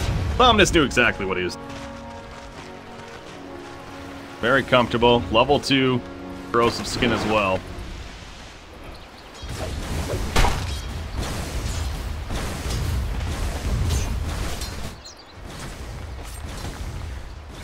Down here, what else?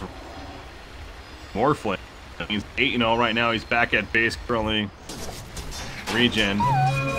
Middle lanes. Somnus this time, no bait. He should be dead. Finally, Echo gets on the board. Sand King just kind of walks on in and he actually had that vision, didn't he? Or was thinking invis? Did I miss that? I think he was. I believe so. A little bit late to pick up on that.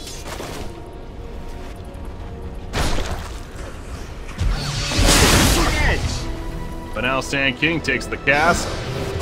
Gonna TP out.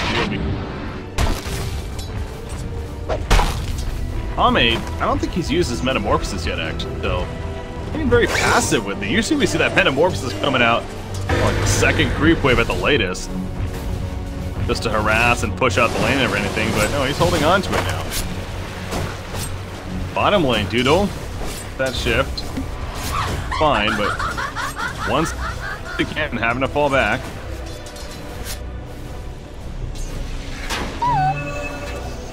Buck dealing with this Viper. Back to the top. There's that Metamorphosis. Maledict. Oh, he went to the shrine. Okay, pops the shrine here. Lives. Only level 1 Maledict. That's level 2, maybe a kill.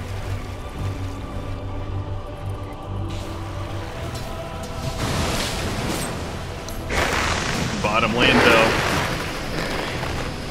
Dark Willow throwing down a Bramble Maze, helping his teammate run out, but Dark Willow's actually in trouble. She gets found here. Oh, they see her. Shadow Realm.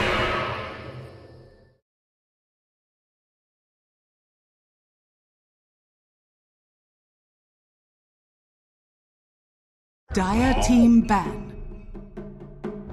Hotly contested one. I'm Lyrical, joined as well by the man Draskell. How you doing, sir? I'm ready to see who actually wins, because after the second game, I have no idea what's gonna happen anymore. Yeah, it was a little bit odd. You were saying that like the draft was very, very solid from Navi, maybe a little bit of questionable laning decisions coming out, and then from that, a lot of problems occurring as well. We do have a Chen first pick overall, so they let it through. Okay. Chen's real strong right now, like crazy strong. But yeah, as far as the lanes go from last game, I think both teams, well, now that I think about it, maybe Navi's lanes were actually worse, because they did get dual laned mid, and they didn't respond to it, and then they also aggro tried with the Luna, and well, we know what happened, basically. If you want to know the deets, you can just watch the VOD, I guess. But yeah, Chen first pick, great hero at the moment. Don't want to see it in my pub games, but in a competitive setting, it's phenomenal. And it's something where it feels like, you know, people were saying that if Chen comes back, or if Chen gets picked nowadays, it's not going to be as good because that 1 minute mark before the creeps spawn. But it doesn't matter. Like, sending back creeps and securing a lane is just so valuable. I think even if the creeps respawned at 0 seconds, you still might go and do that in the off lane just because of how good it is. Yeah, and not only that, but just the sheer amount of pressure you can apply with just your own hero, right? Like, say you get like a Wildkin, you can set it mid, tornado the enemy mid. It's really annoying. It has a super long range. You can just get mana burn creeps. You can get the Harpy Stormcaller, which is a creep that not a lot of people use anymore, but it still does an insane amount of damage with the lightning, and you can just win a lane for your team with one creep. And as a response, Navi going with the tried and true Witch Doctor, very common pickup against it, gets the 5-second cask stun onto the creeps. Other heroes that you would see against Chen are like Crystal Maiden, Ench, sometimes Doom, Lifestealer, stuff like that. So definitely all things I think in Navi's wheelhouse if they want to go for like the double counter. They're gonna go first for a Sand King. I guess in some ways it's also pretty good against the pressure of all those creeps. You could Burrow Strike later, do some Sandstorm. I think Sand King is just so good right now as a hero, but they're gonna take the Abba in response. I think the main reason they like the Sand King is because he counters the kind of Dota that Chen wants to play, which is like push-oriented Dota at some point. Like, sure, your early game is going to be filled with rotations, but eventually you want to play with your team with Hand of God and get some towers. And Sand King offers a tremendous amount of AoE, good initiator. It's very hard for the Chen to actually kill Sand King because of things like being able to Sandstorm away. You can disjoint stuff with your Burrow Strike. Later on, you'll get like the Blink Dagger and such. So it's just like a counter to the style that Chen wants to play more than it is like a direct hero counter. Well, and I think that just in general, having like that, because it's also one of those flex picks where you can run at 4, you can run at 3. I've been liking it more in the 3 role recently, but it still provides like that just the hard lockdown, which I feel like has been winning the games more often than not in this set so far. Whereas Abba, great, really strong hero, and I think it's one that Sashlo really favors as well. But you do sort of lack that, and Chen doesn't necessarily bring it either. So they're going to need to solve that problem a little bit later in their draft. 10 seconds remaining. Right. 5 seconds remaining.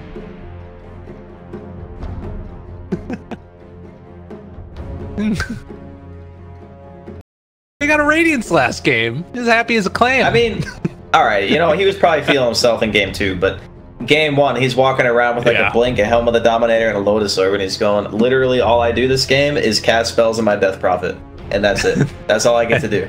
And he kept on getting Yules by the Razor too, whenever his ultimate popped, so he wasn't even really able to get away from that. Yeah, it was definitely a tough one for him in that game. Maybe this one will go a little bit better. He's gonna have a Chen there to help him out in the initial laning phases as well, so maybe some things looking a little better for Mr. Sashlow.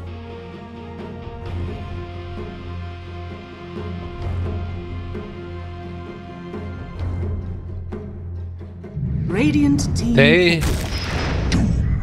Yeah. I don't remember what it is now. It's all a blur. That's what happens when casting. It's like really early in the morning. I'm just sort of screaming my head off here, saying nonsense and gibberish. I don't remember. 10 seconds remaining. 5 seconds remaining. Absolutely. I was feeling stressed the other day. I don't remember what it was, but I was like, I had to run around and do all this car stuff. I was like, I'm going to get home and play some solo queue to try and mellow out. Did not work. Another bad decision as I lost 100 MMR. But regardless, Doom is going to get taken now for Na'Vi. Again, the classic. It's been really freaking good. And God, that lane looks terrifying. Although, do you think that they run Doom and Sand King remaining? I think it's more likely that General will just be playing as Sand King, and that it'll just be like Lil playing Doom again. I think it makes the most sense, because you kind of want the Doom to be mirroring the movements of the Chen, because otherwise, what's the point of having like Devour? Right. So the Chen goes to a lane, you eat his creep, you know, you force him back or whatever. I suppose it's still possible that they could put General on the Doom instead. Right. But I really like the idea of having the Doom be that moving piece that just kind of walks around and makes it really hard for the Chen to do what he wants to do. And they're really just fully committing to this screw over the Chen situation. Mirana taken now. Just arrow his creeps. 10 seconds Gonna remaining. be feeling bad. It's also an extremely hard hero to kill for their heroes, just in general. Like even if you nightmare her, she can leap 3 times after the nightmare. You have no reliable stun yet, except for Fiend Script. And then even with Fiend Script, you know, you got Doom can steal like a net creep, and then you got Sand King stun. You got Witch Doctor stun. So there's a lot of things that they can do to stop you. That being said, the static laning phase is still pretty strong from SM, because they have the creeps to be annoying, and Bane is just, he's got ridiculously good stats and good movement speed and good armor. So another Venge core, it looks like, coming in from SM. Yeah, and I mean, you talked about the strength of the laning stage, even accentuated now by that. So if they, you know, Bane, Vengeful Spirit together, Bane nightmares somebody, just punches him a few times while Venge walks up for the stun. Could be a bit of a tough one. I guess Sand King is better able than most to be able to deal with that. We'll have to watch if they bring out any Sentry Wards at all for him. But nonetheless, last picks. Anything glaring missing in either of these drafts? Na'Vi is gonna ban Death Prophet. Okay. Actually, I mean, I don't know if it's already banned. Is it? Oh, third ban. Good eye, good eye. You know what? So I've been up for a little while. It takes me a minute to spot the bans sometimes. It's all good. I got you. We're there. We're doing it. Okay, so they need their mid, and they're picking into most likely a Mirana mid. Quap? I mean, you really don't want to blink into that team. Like, you really don't. That's a Doom and multiple stuns. Yeah. They don't really have catch again, though, so maybe he plays like a Puck or something? I'm not sure. They obviously can push. Like, no matter what they pick, they're going to be able to push because they have the Venge and the Shen. So they'll be able to get towers, like, regardless. The problem with picking, like, a hero like Puck is going high ground is going to be tough, but, you know, I said that last game and they smushed Na'Vi, so...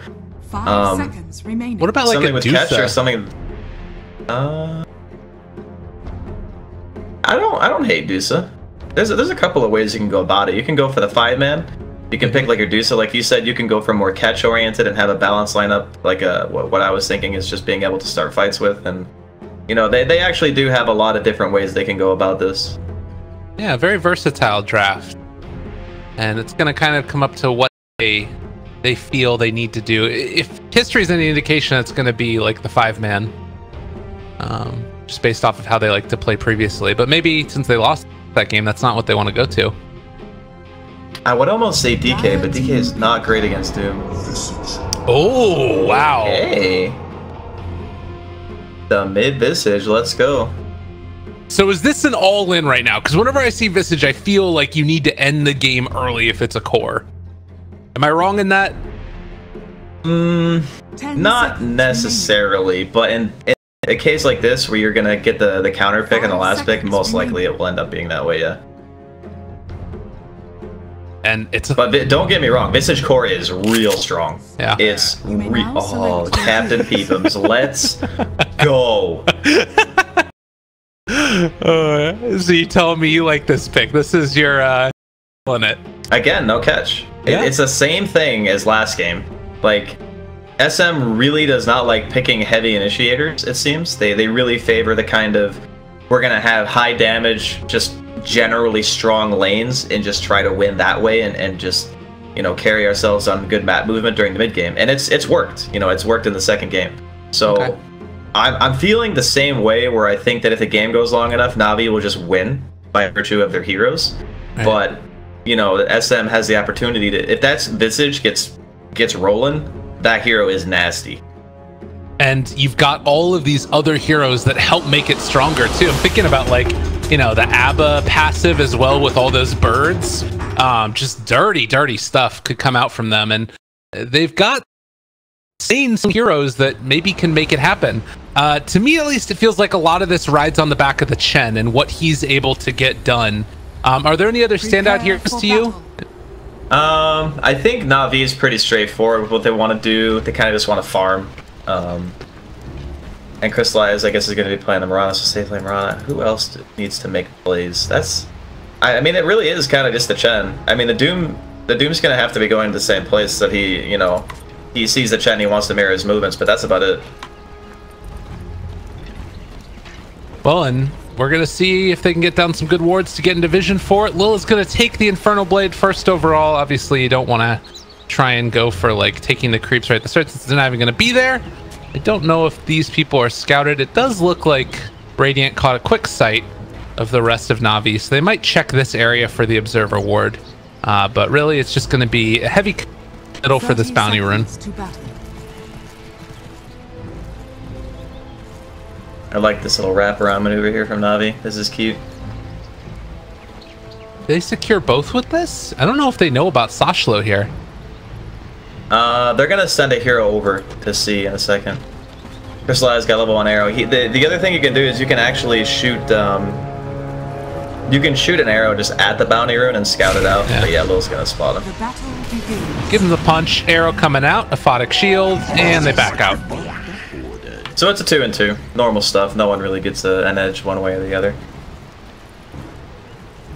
Anything else interesting? Yeah, Sashlo is deep. They're both going for the lane pull. They don't like. Obviously, he doesn't want to. Oh, he missed the wave. That's even worse. Okay, that's not great. Bad. Oh, got it. He got arrowed. Oh no. Oh, Abba. They give the kill over to Crystallize. That's what you call an overlaning phase right there. Oh, I mean, I guess actually it isn't because he has Chen. Right. But if he didn't have Chen, that was the end of his early game right there, because he missed the wave. Even if you die, like for offlaners, as long as you mess up the creep wave a little bit and you get like the double wave, it's fine, because you'll eventually get EXP. Right. But if you miss the wave and you die, it's like, oh Jesus, get me out of this game. And then he also TP'd, so he's gonna have to walk back to lane. So Yume does get a lot of that experience there. He's almost at level 2, but Abba still sitting at nothing. And they're going to need to figure out an answer. It's actually going to be the Venge playing in the mid lane. They're going to sit a Visage down bottom to try and contend with General, who has gone for Sandstorm level 1, because guess what? No sentry wards. Yeah, they've done this twice in a row. They pick a hero that they think is good for the game, which was the Visage, but he's not necessarily going to have a good laning phase because he didn't have the last pick. So they give the lane to the hero that they think is better for the game, and they've done that twice now. So they did it with the DP when they swapped the Terrorblade to go mid because they figured the DP might be a bit more instrumental in their victory, and the hero needs like a bit of an easier lane than the Terrorblade because he's got so much base armor. And in this game, they put the Visage bottom because Visage just gets torn up by Sniper in mid because you don't have any armor, and you just get hit by peeps, and then you just want to die, basically. Right. Well, and you also have the situation now where because the Sand King took Sandstorm level 1, he's not really going to be able to like contest a ton and do a ton of damage. And you have Visage sitting at 7 and 5 with a bunch of denies, which is a nice little win for him in that way. Although looks like General now is going to try and contest the lane a little bit more heavily.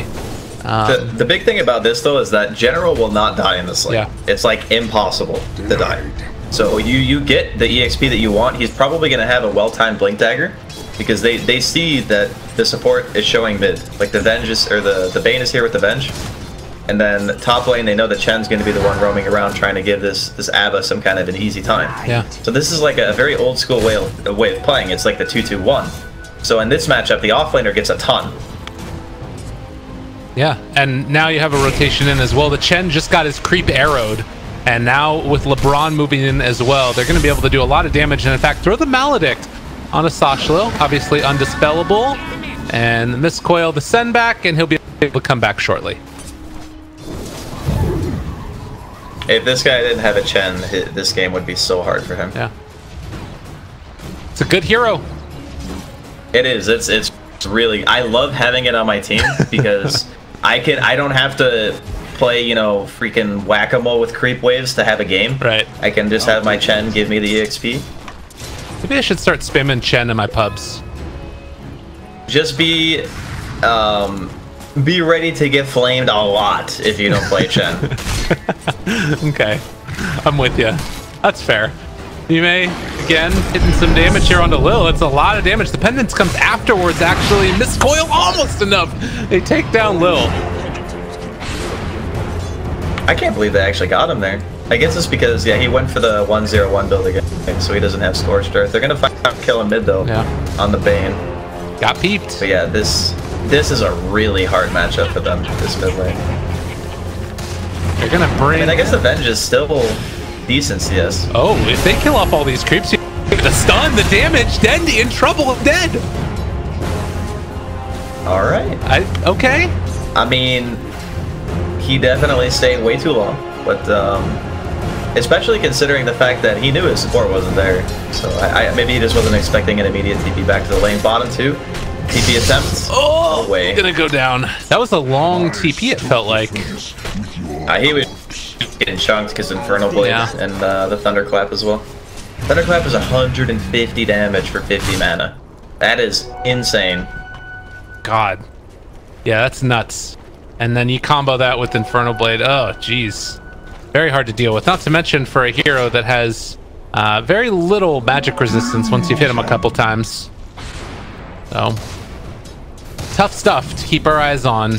I guess that's the other thing that we'll need to sort of think about in this game is how it all ends up working out. Doom can eat a creep again. And Lil starting to take some damage. He is falling rather rapidly. They got body blocks as well. And a brain sap for the kill. I just like the idea that he picks the hero specifically to run around and just eat the Chen's creeps. He's done it, what, like 3 times now? Yeah. Every single time he's like, oh, hey, you have a creep? It would be a shame if I were to literally just instantly kill it. Hey, man. That's what you gotta do. You make the opponent sad. You tilt them into winning. Yeah, it's not about actually winning the game. It's just making the Chen picker want to not play the game anymore. It's really a public service, if you think about it. Bane? Spots out Lil. Magic Missile, minus armor, down to -2, actually. These Bane right-clicks are going to hurt. Now they've got the Pendants to follow. Lil dead and gone. Now can they find any other type of turnaround? They're actually pointing the creeps a little bit closer. You may start to follow. He is going to die, but they take down the Witch Doctor in turn, and now General trying to run away. They're going to have the Thunderclap back up again in 5 seconds. He has a Burrow Strike if he wants to get out of here, but nice little Sandstorm. Make his escape. What's your counterplay to just going invisible? I guess apparently there isn't one.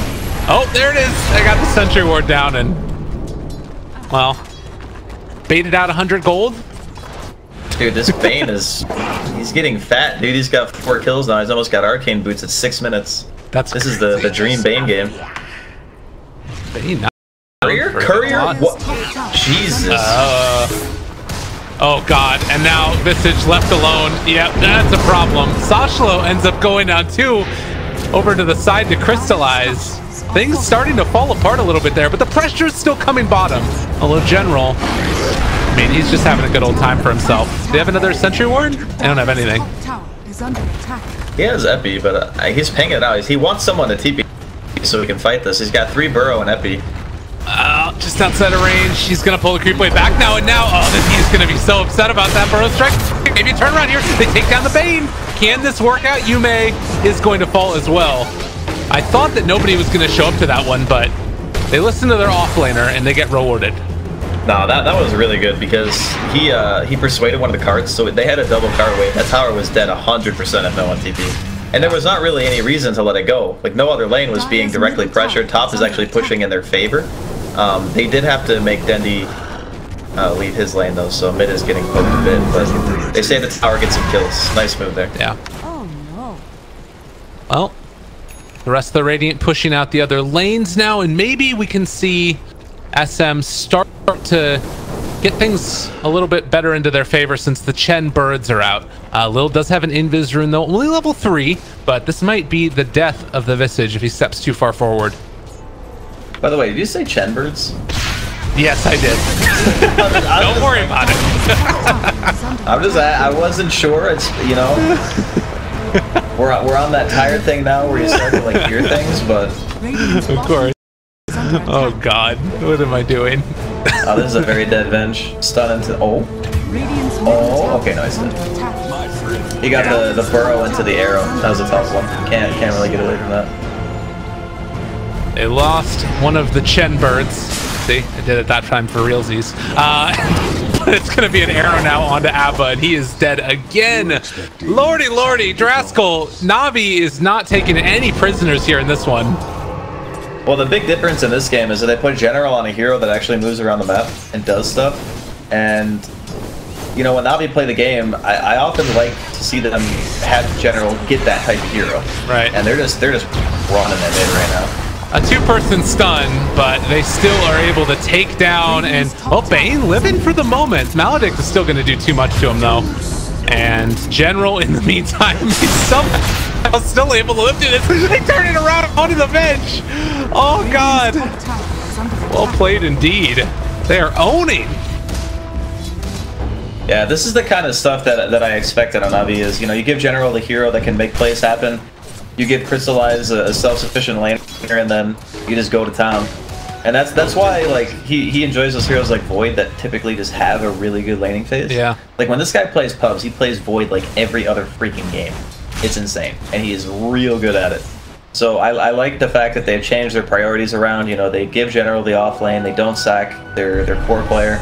And you can see, like, the results speak for themselves. They got Epi here on Sand King, and they've got themselves the dead Visage, I believe, as he is gonna fall. They burn through all those stacks of Gravekeeper's Cloak, and that's about Blink Dagger on General at 9.5 minutes. So yeah, the biggest weakness of the 2-2-1, kind of the style that SM has shown every single game, is that one lane is always going to get farm that normally would not get farm, which in this case is the Sand King. So because he gets that farm and you have this moving piece in the Chen, if he doesn't do anything and the Sand King gets farmed, the Sand King starts making all these plays across the map, and Chen is not a really fast hero. You know, he needs those creeps and he needs the ability to set up before he makes something happen, but the movement from Navi is just too quick. Like, he can't keep up with what's going on right now. Burrow strike onto Bane, and he doesn't have really anywhere left to go. He's going to try and live with the Brain Sap, but I don't think it was there. Oh, Fiend's Grip. Maybe a turnaround here. They do take down the Mirana, and Bane, somehow living through all of that, does finally fall. And now the Epicenter onto the Vengeful Spirit. The turnaround, he does have a stun to follow this, and they're actually able to make something of this. Navi's starting to fall here, General. Goes Sandstorm, runs away. Unfortunate. They might have been able to find the kill there if they kept chasing. I don't know. It's it would have been a really long chase, Yeah. and there's no guarantee. You know, maybe General gets foggy. He's got max Sandstorm. He's opted out of Caustic like entirely. Yeah. So it's a very short cooldown, like 10 seconds. Enemy just keeps on going in with this thing. No fear at all, and even though he's so freaking low HP. But a rotation coming in now from Na'Vi.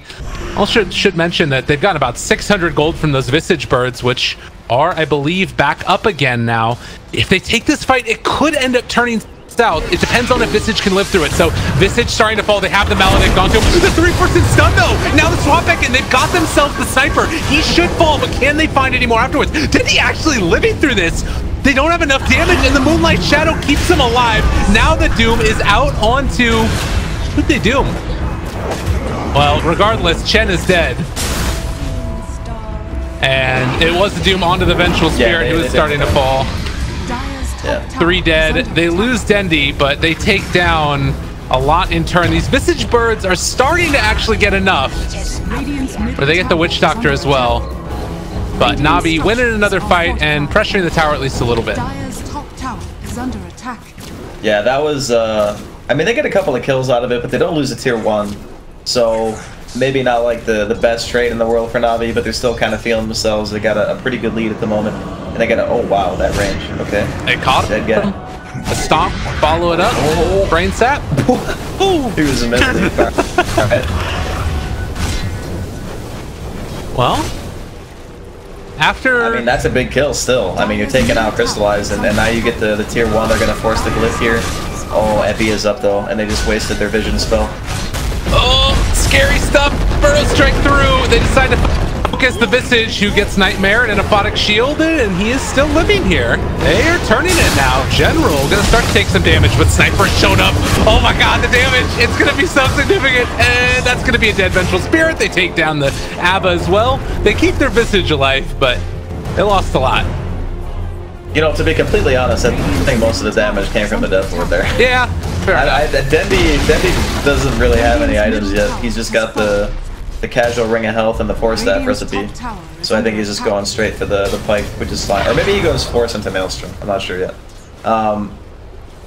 Yeah, this game is still looking a little bit rough for SM.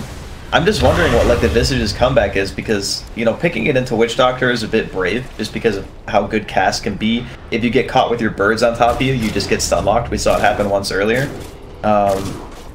And like this is the type of team where you kind of want to be playing from ahead. Yeah. And I don't really see that happening. And they also, as they've shown in pretty much every single one of their games, even when they were picking Death Prophet, they really do not care about having wave clear. Yeah. They just don't. So they're going to be playing against General in side lanes. You're going to have a Mirana in the side lanes all the time. Those heroes are both hard to kill. You need heavy commitment to be able to take them out. It's an uphill battle for the losing team. And more uphill here. Bane going to be found. The arrow connects. Wow. Hand of God there as well, but it is not going to keep him alive, I do not believe, as the chase. Well, with Visage, actually. Maybe they can make this happen. Keep him alive. And now the rest of the heroes are here as well. They're going to try and push this. Although they're pushing into Epicenter again with Sand King. They're going to look to try and scout him out here. And they do find General. This is a big pickup. Swap back, but burrow away. Not sure if that was necessary. And in fact, the rest of the heroes coming in, they managed to take him down. That's one of the harder heroes for them to kill too. That's a nice one. They might even be able to go for another tower. General still got 20 seconds left. This is the full force. They got the Chen birds and everything. Get in there. They got an Alpha Wolf too. Not to mention Helm of the Dominator on the Abba. You've got all of the 5-manning items that, well, are most critical. Probably a couple others are going to be coming out soon. It's going to be a pipe, or rather a hood done for the Visage, while they trade out for the mid-tier 1. Yeah, well, a tier 2 and a tier 1 for just a tier 1 and the Sand King kill. So a nice little comeback play there from SM. They still got their work cut out for them though. Like, this is the kind of game where you can literally never be happy until you like just crushed it. He's gonna go for a grip. Lola's moving in as well. They're trying to get this stunned before they're able to break it. Crystallize does manage to get away. but they lose the Doom. Ward's down, getting vision. This one was scouted, I believe. Maybe not, actually. LeBron placed it from the fog. Swap away. They got General again. They've caught this guy. Although, can they do anything else? The Visage Birds do not decide to drop onto him. Is on cooldown still. But they are going to be able to slowly take down these towers. Drums popped. Tower gone. Epicenter. The shockwave. It broke his blink. Oh. Epi down. Do they know about that, though? Did they see it? I think they did. I think they know. They're pinging Roche like they want to do it. So they definitely saw it, because if you know he has Epi, you do not walk into that pit. Yeah. Well, it's a 4,000 gold lead. That's what's crazy to me about this. 4,000 gold lead. You look at the net worth, it's all inhabited by the Dire, but Radiant are making moves. Yeah, they really want to try to go for this Roche, but it's still kind of hard because of the shrapnel vision and the fact that one just good cast can really ruin a Roshan fight for you. Yeah. Look at Lil, man. He's in a Midas. What a guy. He's about to show down bottom, and that might give Radiant the confidence to go now for Roche. Although he does have a TP as well, so he might still show up for this. Attendance down, and it looks like there will not be a contention. This thing dying real fast. Yeah. So much minus armor. And Aegis now there for the Vengeful Spirit. Where do they go with this? I think they're probably going to be put like immediately on lane defense. Like this is again what I was talking about with the wave clear. Because they just don't have heroes that kill creeps that fast. They're going to be forced around the map a lot.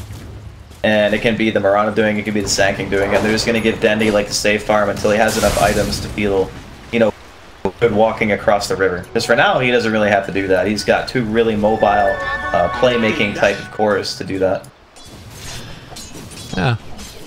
Another sleep here, used onto Witch Doctor, and they have a grip of it.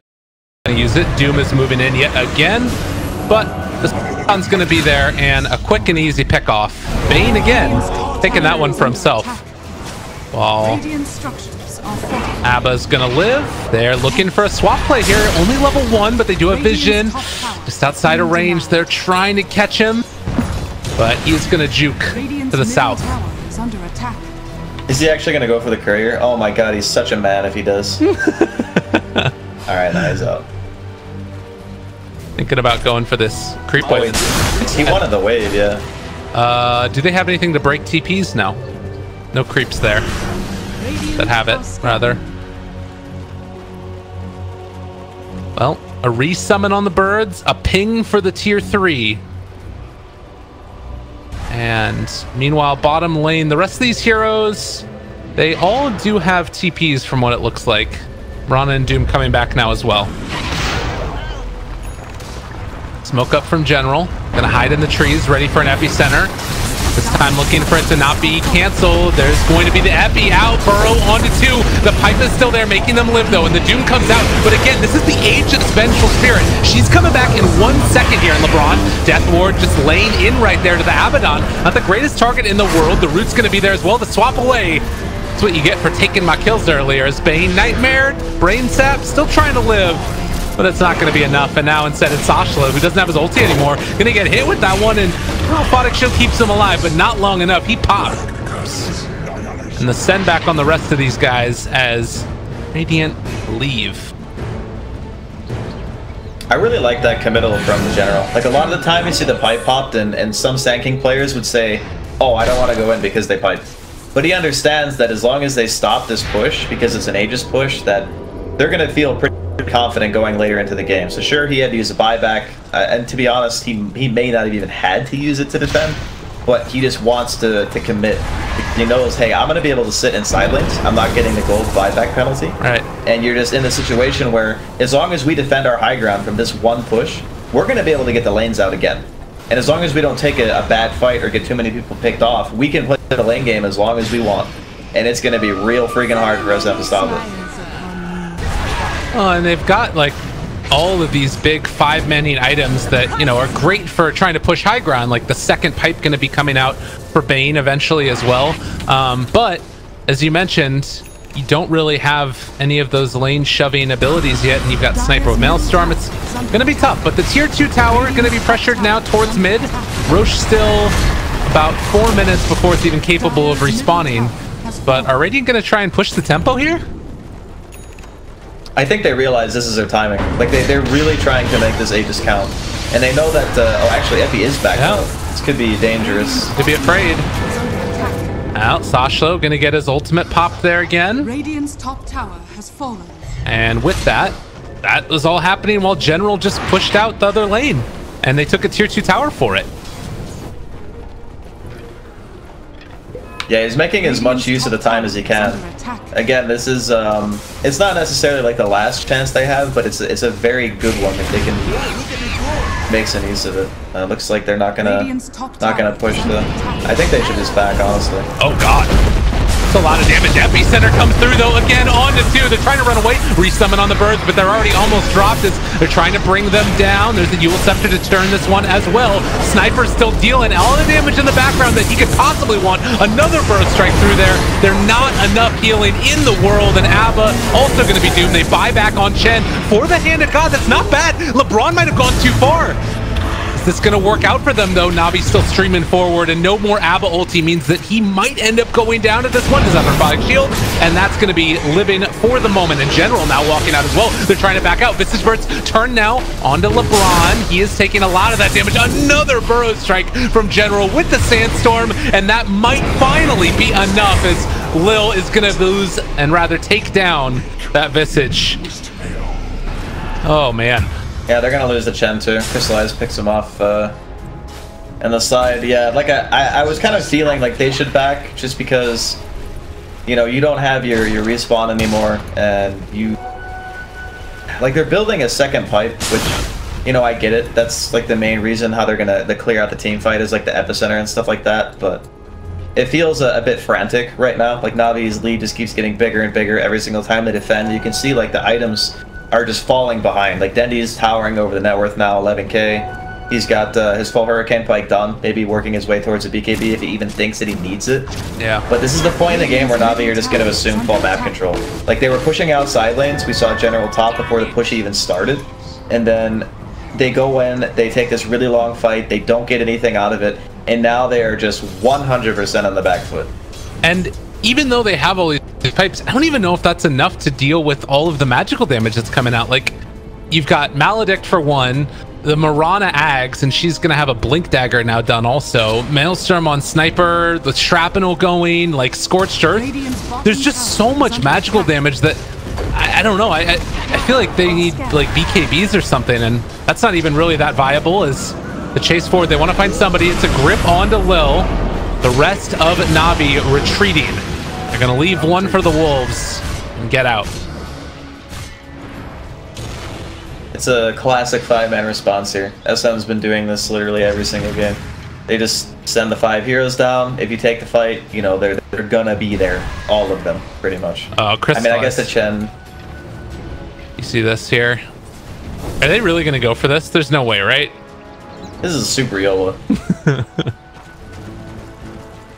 I think they're more just here for like the information and just creep cutting than anything. Like, look at how confident they are that they just can't die.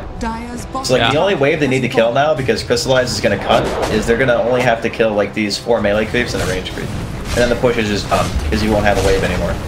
All the other creep waves are done as well. Yeah, General's not going to be there for the epicenter, but LeBron's in the area. Sniper can be there as well with the Shrapnel. And yeah, SM realized that they're not going to be able to do this, and they back out. They're instead going to try and find Crystallize, but he's behind a tree, and it does manage to TP out.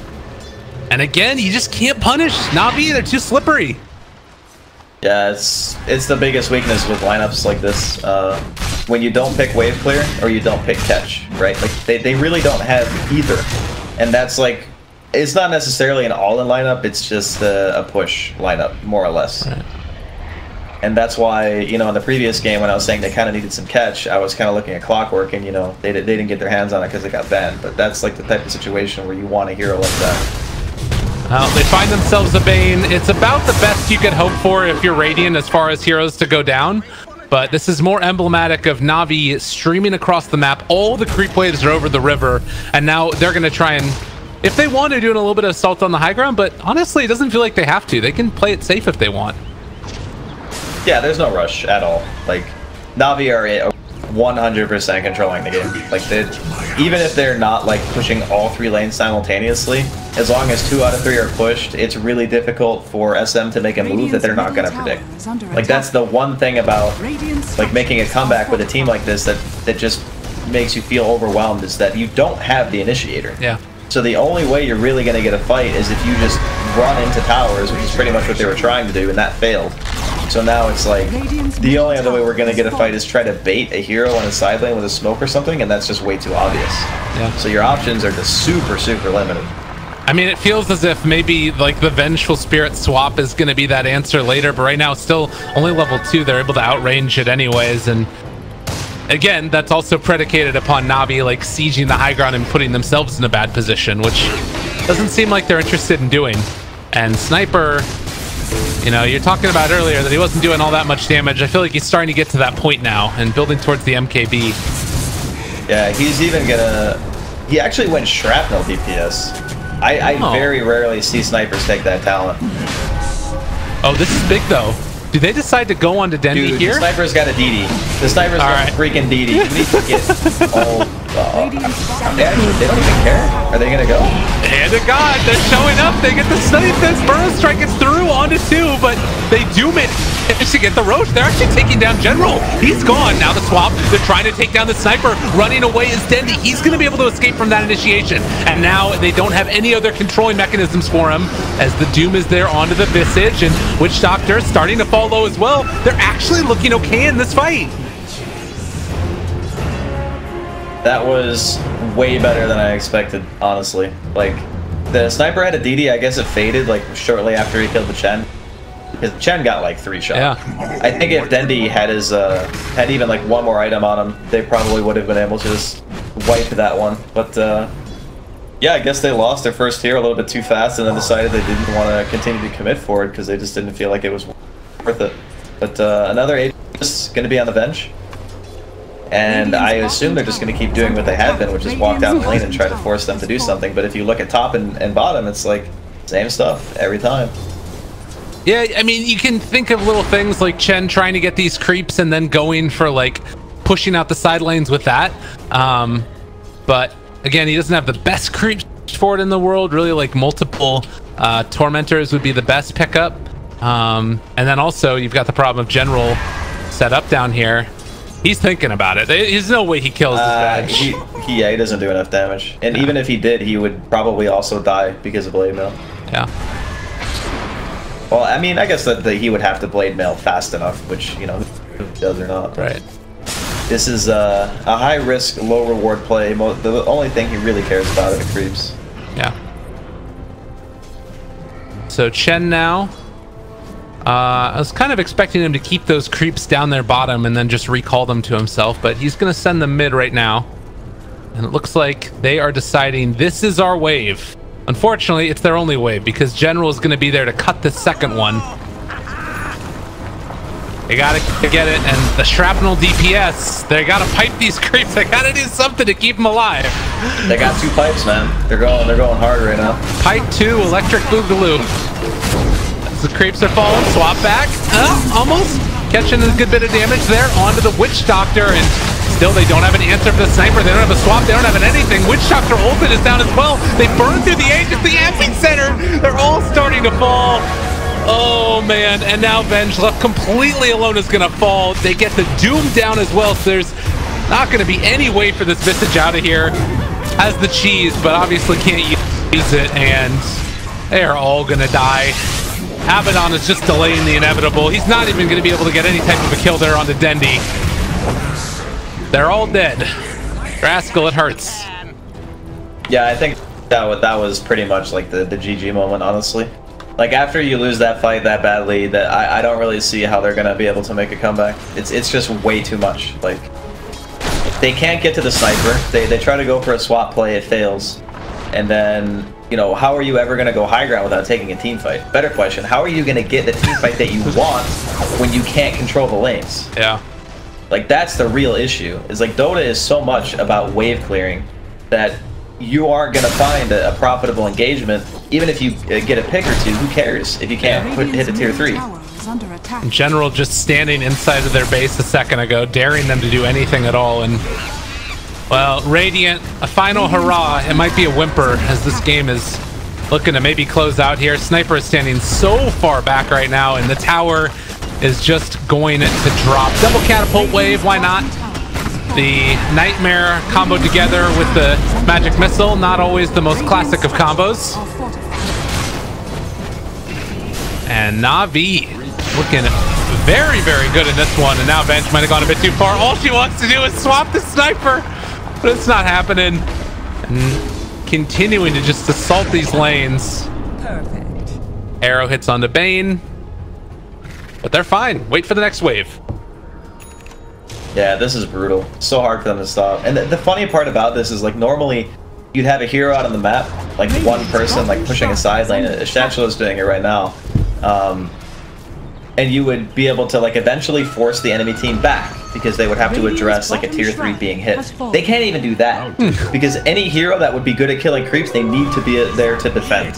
Like if the Venge wasn't there, they would probably just kill the tower and the racks without any contention whatsoever. Look at them go. They're just like, you know what? Screw you guys are talking about. We're going to freaking take this tower if it means our life is over. They're all running. They got 3 catapults. Look at the catapult army right now. This is it right here. All right, going in for it. They've got 4 because they got 1 that's their own creeps. And actually, they do find a stun there on the Dendi, but not going to go for any more.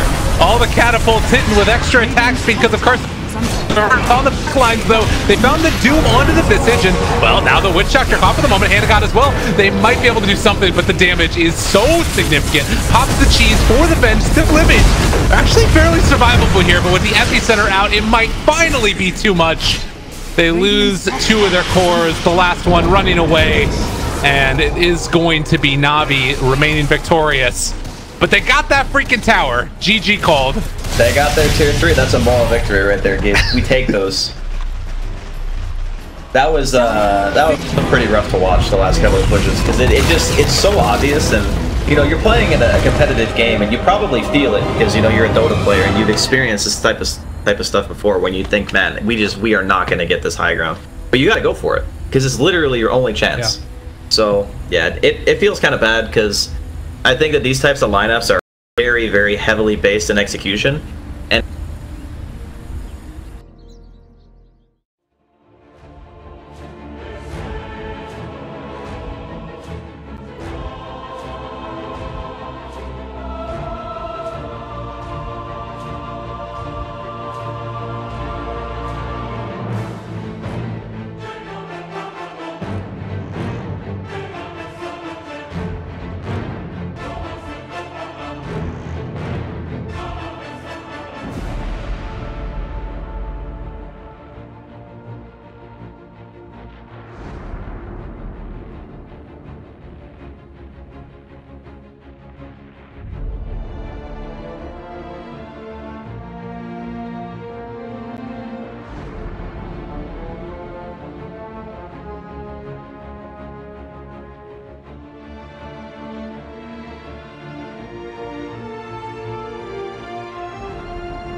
Radiant's bottom tower is under attack.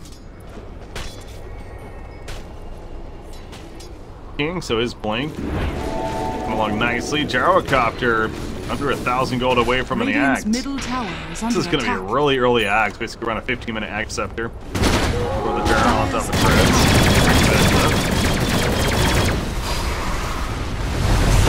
Oh, big fight over here. The epicenter going off. Dragon Knight, the break effect on him. Viper will help finish the job. He's that Centaur sitting on top of him. Lane comes in late. The Chronosphere only hits Viper though, as FY in the front lines. Running back, puts Yorn on himself to survive for now. Faceless Boy, the Chronosphere essentially results in nothing. He couldn't get the time walk off. The fact that FY lived is pretty crazy in itself. The rocket spam not enough to finish the job. And Echo is definitely not ready for that fight as a full. Dire's top tower is under attack. And now you see the rest of LGD making their way top lane. They're gonna push in that tier 2 tower now.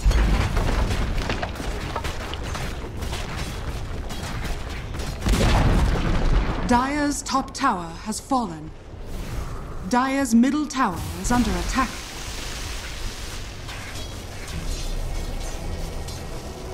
I'll take your tribute.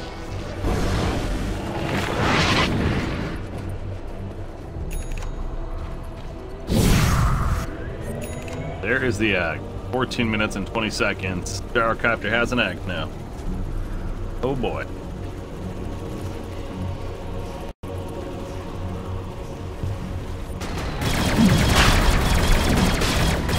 Use that to assist for a Roshan kill.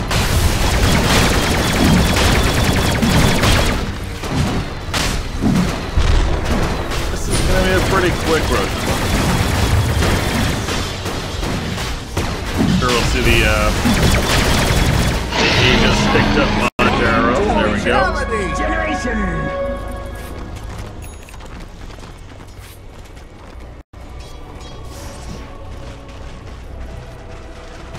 Okay, wrapping around middle lane. Radiant's bottom tower is under attack. Tinker. Okay, he's still trying to get the blink. He's going to go blink into Axe here, but it's obviously a long time before the Axe is put. Still needs time for the blink, and the fact that he's having to help defend here means more delayed form for him, so kind of a victory for the Radiant team already. As out comes the Meteor Hammer from F1. Gyrocopter in the back line, he has the Aegis, feeling comfy. At least going to be the tower kill. Fortification.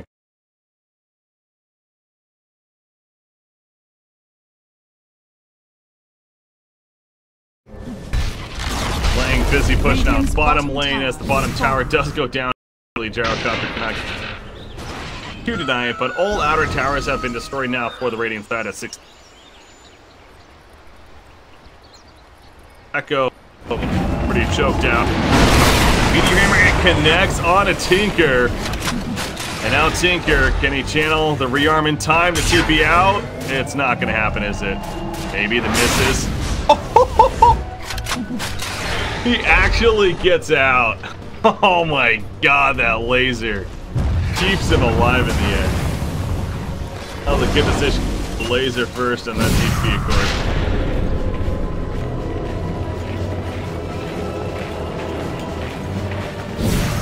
Well, a minor victory. Because if Tinker dies there especially, that would really hurt. But at least he stays alive. He's going to be able to pick up his blink now very shortly. Faceless Void does finish the film with a Dominator.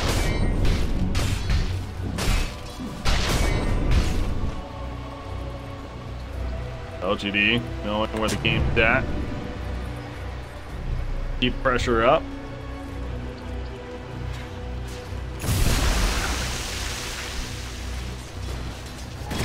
Viper to Defiance. They're actually going blade mail here. Been seeing that pipe build coming out a couple. Oh. That's a pipe, that's why. Sit on the casual hood for now. But never mind. He does have the full pipe. So obviously very good against Tinker, and blade mail is also another answer. bottom lane. Chronosphere used for this. They really want this kill, but this is a reach. I don't know if they're even going to get it. Get some bash procs, so maybe they will, but Lang is going to come at a cost. He'll end up dying to the respawn, so... But that's reminding myself, I almost feel like I have to remind the teams up that they're killing Nature's Prophet and using the resources that they are to do so. Again, this is a support Nature's Prophet. Yes, he's got decent farm, but technically he's their position. Smart money. At least as far as who's playing. Farm priority in the game. Chronosphere. Dying response for that. Not the best value. Now they don't have a Chronosphere for another 85 seconds. Where this? Gem picked up him. Ooh, Tinker, they saw him TPing in, but I don't think they're gonna be able to catch him. Maybe they can get some kind of stun. No, they do not. He's out. Close call there for Tinker. 2,700 gold for Dragon. Really, he's trying to go Hurricane. Not an item we see often on me.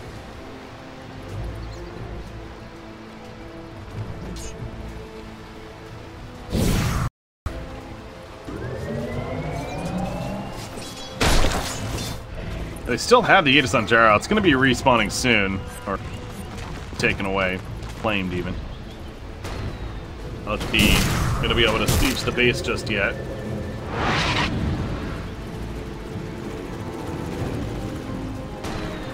But Gyro choosing to get him as a flying pull. Yep.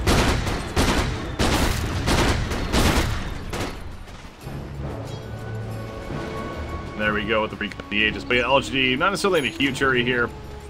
They are just continuing to choke out the entire team, but Tinker, it's not the easiest to choke out, of course. He's got 1,300 gold saved up, on his way to an axe now. So if you are LGT, the longer you take to really try to siege the base, you're giving it Tinker. I'll take your tribute. Mine! Reaction. Mine!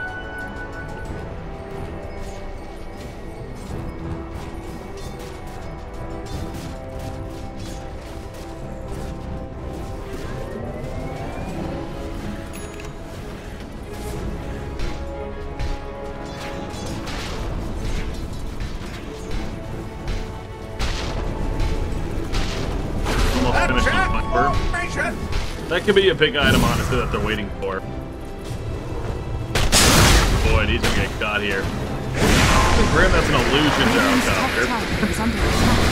You rooted up the homing missile. Oh, destroys it. And Chronosphere is just to run away. The Curse Crown, though, and the side gunner's helping to finish the job. He gets another time walk off. Meanwhile, over here, what is going on? Into the base, you see the pipe used from Viper. Pull back on Nature's Prophet, the laser on him, the rocket. Yep, they're going to take out a fly, but Somnus will get the kill on Earth Spirit. Actually, you see down there, face point ended up living throughout all that, but Somnus, he was holding his ground, man. And now he has plenty of support. DK back in trouble, another toxic put down, and you just see him melt away. He buys back immediately, but this tier 3 tower now in trouble. It's going to go down. Tinker doing what he can. There's no pipe use. But they're probably going to kill the melee racks. I mean, with that axe effect of Gyrocopter, they take out buildings pretty quickly. And there we go. Melee racks now destroyed. So a couple of different fights happening. Got the chase on the Faceless Void. Was going to ultimately hurt LGD in the long run, but it isn't necessary. Still got plenty, including the melee racks.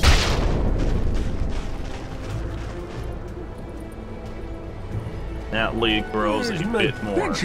Gyrocopter, BKB. Now, once he gets that too, it's going to be big. Homing missiles up. Oh my god, that timing. Thought it actually hit. Second. Burrow strike.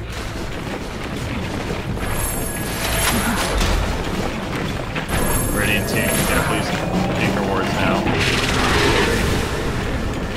Ooh, Nova trying to fire terrorize.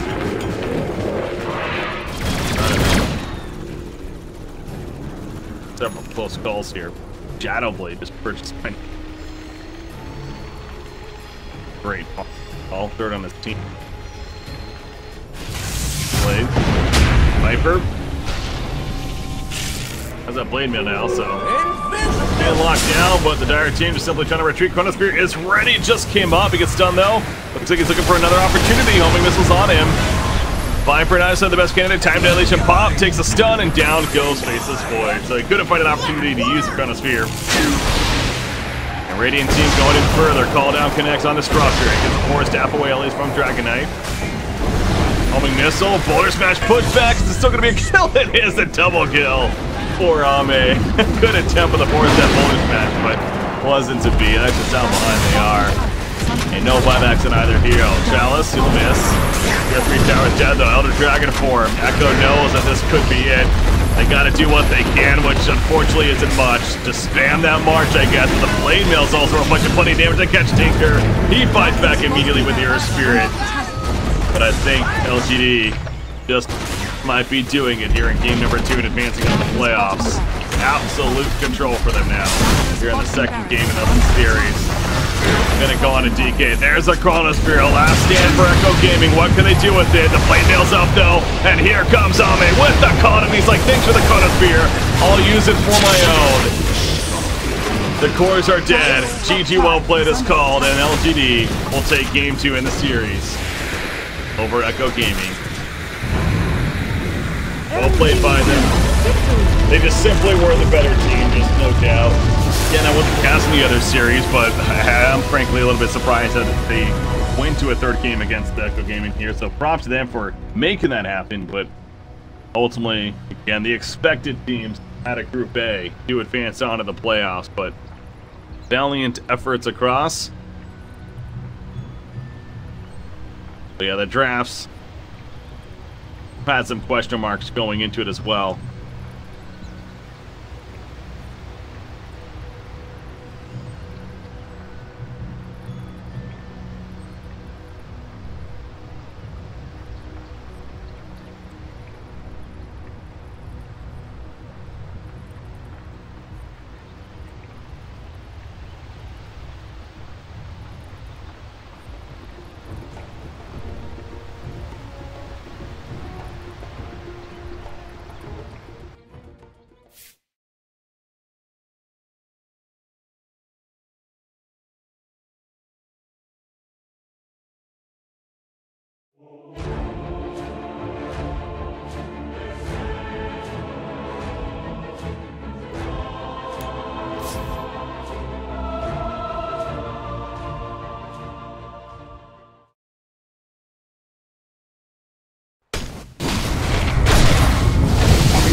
Instead, living life on the edge, but she's working out only just.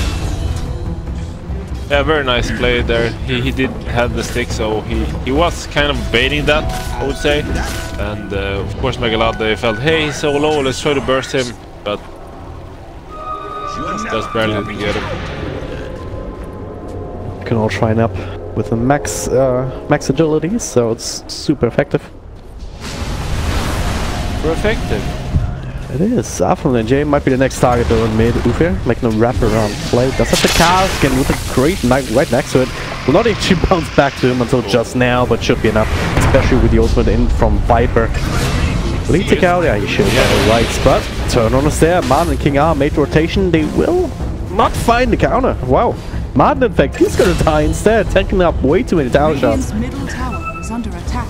Well, this time the map didn't quite work out in Effect's favor. I mean, a couple of very nice kills there. It was, I think Pugna, like, he just got lifestream of cooldown. If he just had that 2-3 seconds earlier, he could have just lifestream Witch Doctor and perhaps lived through that Melodic, but just barely. Yeah. Try to go again on LTW down bottom, but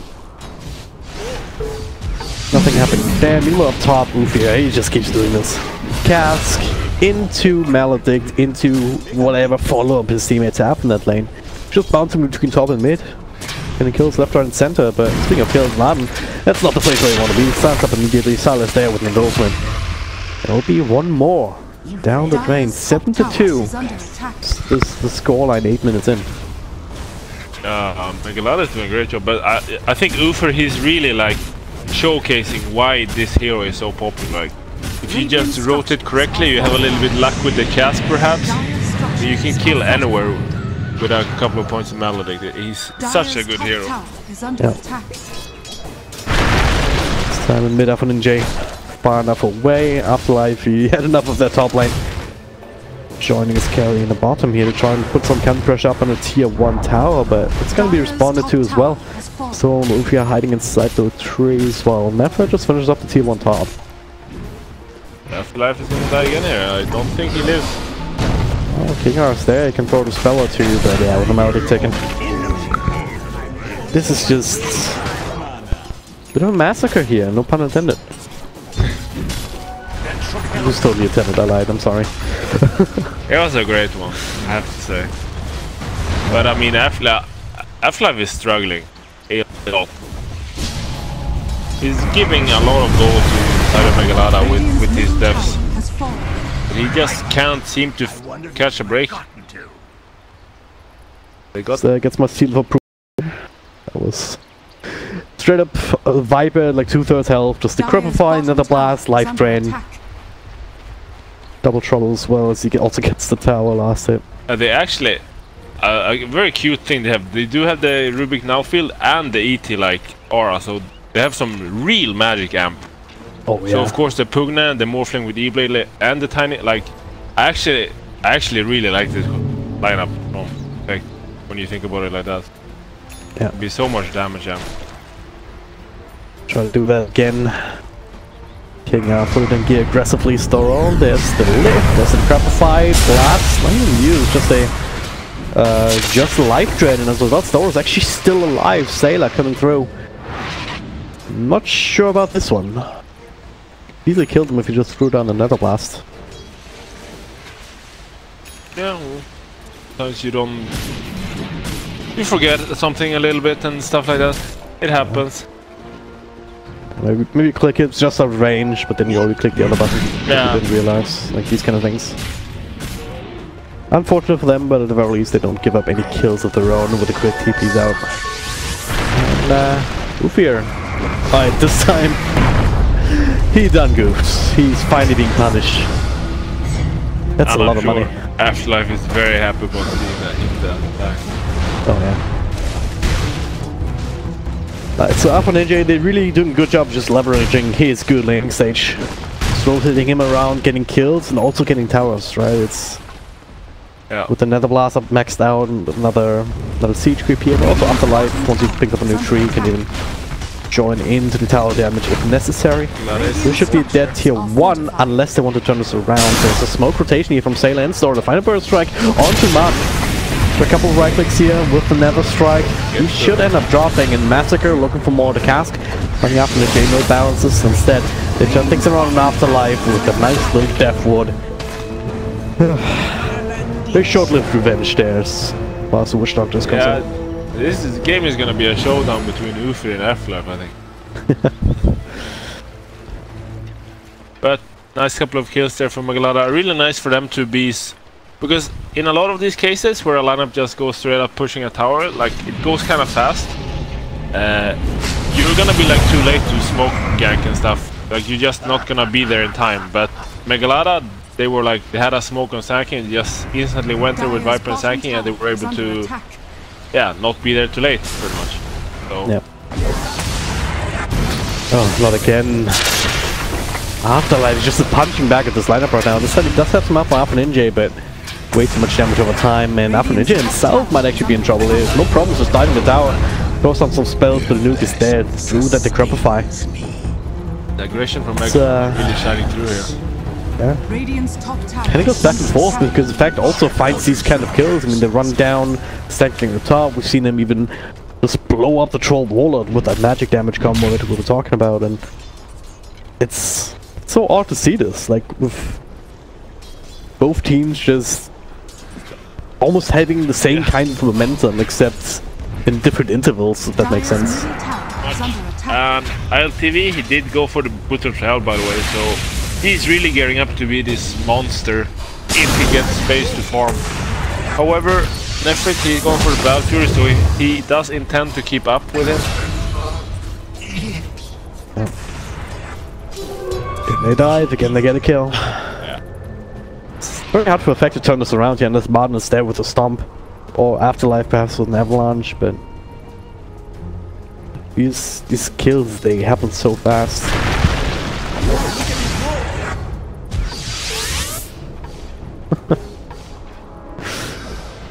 To show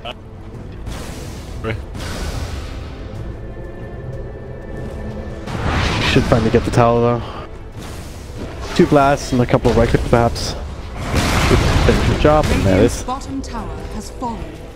But Megalad is already somewhat set up in the mid lane, so maybe they can get this tower. Dire's structures are fortified. Radiant are scanning. This looks like Nefrid is on the troll, is going for the battlefield though. So, do you think that's the right decision here? They should have gone for something more immediately team fighty? I mean, the thing, I think why it's quite nice, because this Morph is going very greedy build. So we got Morph's gonna get gone on. He absolutely committed. The silence prevents him from morphing. Nice little attempt there for Matha Ninja with the life drain, but not quite enough to keep him safe through all of that. And this is a really big kill. That's exactly what they needed. They needed to try to shut this Morphling down, because he's had a free game so far. But to get back to my point, I do think I like the Balfour this game, because he's kind of the safety net for them in this lineup. Like, if they start falling behind, if their like run at you kind of style doesn't work and Morphling starts to become a problem, they can rely on him coming just really fast. His troll is amazing late game. Yeah. Getting Afterlife from the back, they find him again. So call for a call, Ufier trying to turn this around. Deathwatch kind of sort of stole Deathwatch, sure, because why the hell not? He's still gonna die because there's no way to cancel it from the Witch Doctor. Oh man, and well, last Meldic tick for Afterlife will not be enough to finish him off this time. Oh man, that's hilarious to see. No point in the Voodoo Restoration yet, so no way to stop you because stealing that. The Death Ward dance. Yeah. Some water action, but yeah, it's just punches being thrown out left, right, and center. And I mean, it's just core heroes and whatnot. They're just trading kills all over the place. Yeah. We show some graphs, like there's no real, there's not been one big development, one big network of other throughout this entire game. It's 2.5k was the biggest, 2 or 3 games of the experience. It kind of feels like no one is trying to play defensive, both are just full out aggression, and you know, just kind of let them slip through your defense on somewhere else, but you do something offensive on the other side of the map. And is he Afterlife in here? I mean, Massacre doesn't have an ultimate here to work with. Those are the silence first during daytime, so it's not gonna last long at all.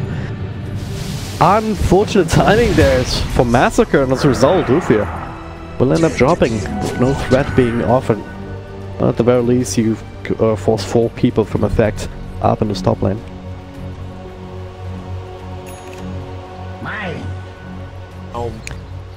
Massacre knew that, so I think he wants to make a play on the bottom lane. Keep it there right now.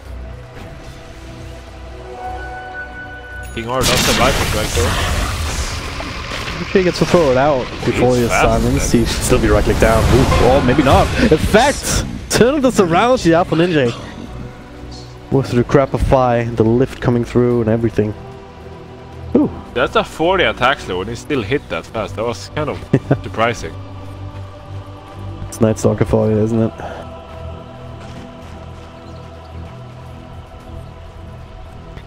Alright, so Effect is fighting back. Tiny now with the Blink Dagger. Somehow Afterlife has been able to scrounge up enough money despite the 6 deaths under his belt. So that's some good initiation. He also went for the max Avalanche and Frost instead of the tree grab that we sometimes see. So you have that full burst power, especially if you have that all that amplification from this 3-minute squad down here that's smoked up right now. Yeah, this game I do like this build. You can even see King R, keeps lifted level 1. Oh, look at that damage. So, yeah, oh my god. That's a Viper, by the way. Yeah. Normally it's 43% magic resistance, but not really enough. Ugh.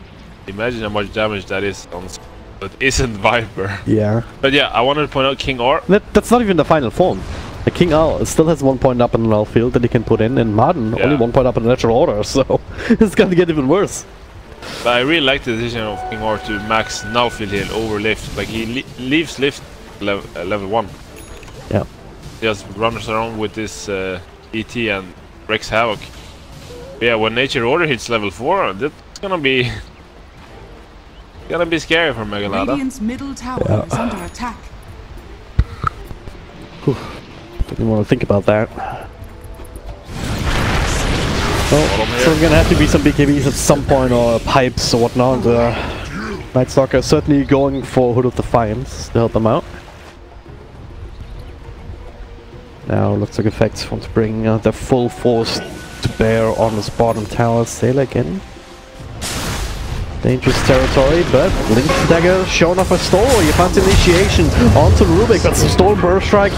He'll be able to get the counter kill, and King I should still have it dropping, right, with the Purge, but you know, he's gonna fight. Setting up for the rest of his team, perhaps. Nice little double stomp with the ultimate, and they just disappear. That was... They're just gone. Oh man. On top now though, he might be in trouble. Oh, he started to morph. Silence, but TPing out here, so no bash, no interruption here. Void wasn't cooldown.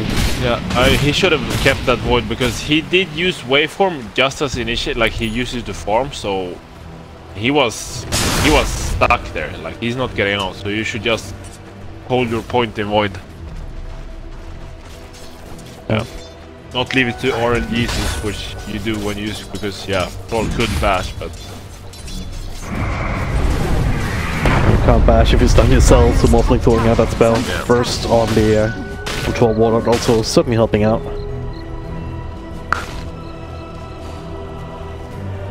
Effects. Grabbing more and more control of this game here, just with the combo coming into play. More and more, and Megalada, they've slowed down quite a bit, but it is nighttime again now, so you have the Night Stalker at full capacity. They want to make something happen right now, because Night Stalker, this is their time to shine.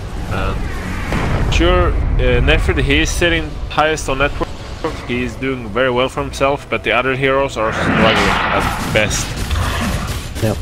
But again, in Roche here, that's a nice start. Give it to Nefrid, and then he can just kind of lead the charge for the team. Things so fast, but in fact they know about this. 3 heroes up on the high ground, the captain is kind of bouncy, man. Might still be in trouble with Death being used for King R, but Afterlife is there to interrupt it, burst down. Witch Doctor taking out of the picture, King R still ticking, he will end up dropping, but that's a normal sacrifice, especially if they can also find Matha. He's pretending with stick charges as well, but also super fast, so maybe with the waveform forward you can find an angle for another Depth of Strike, but through the trees very hard to actually make work, so he's absolutely fine. And they get the Aegis, and they also get Afterlife again, so I mean, seems good. That's nice for them. Just they need to keep this speed of like attacking them up during this Aegis time, because I think that, I mean, FX lineup is just stronger with all this magic camp. They have a Morphling.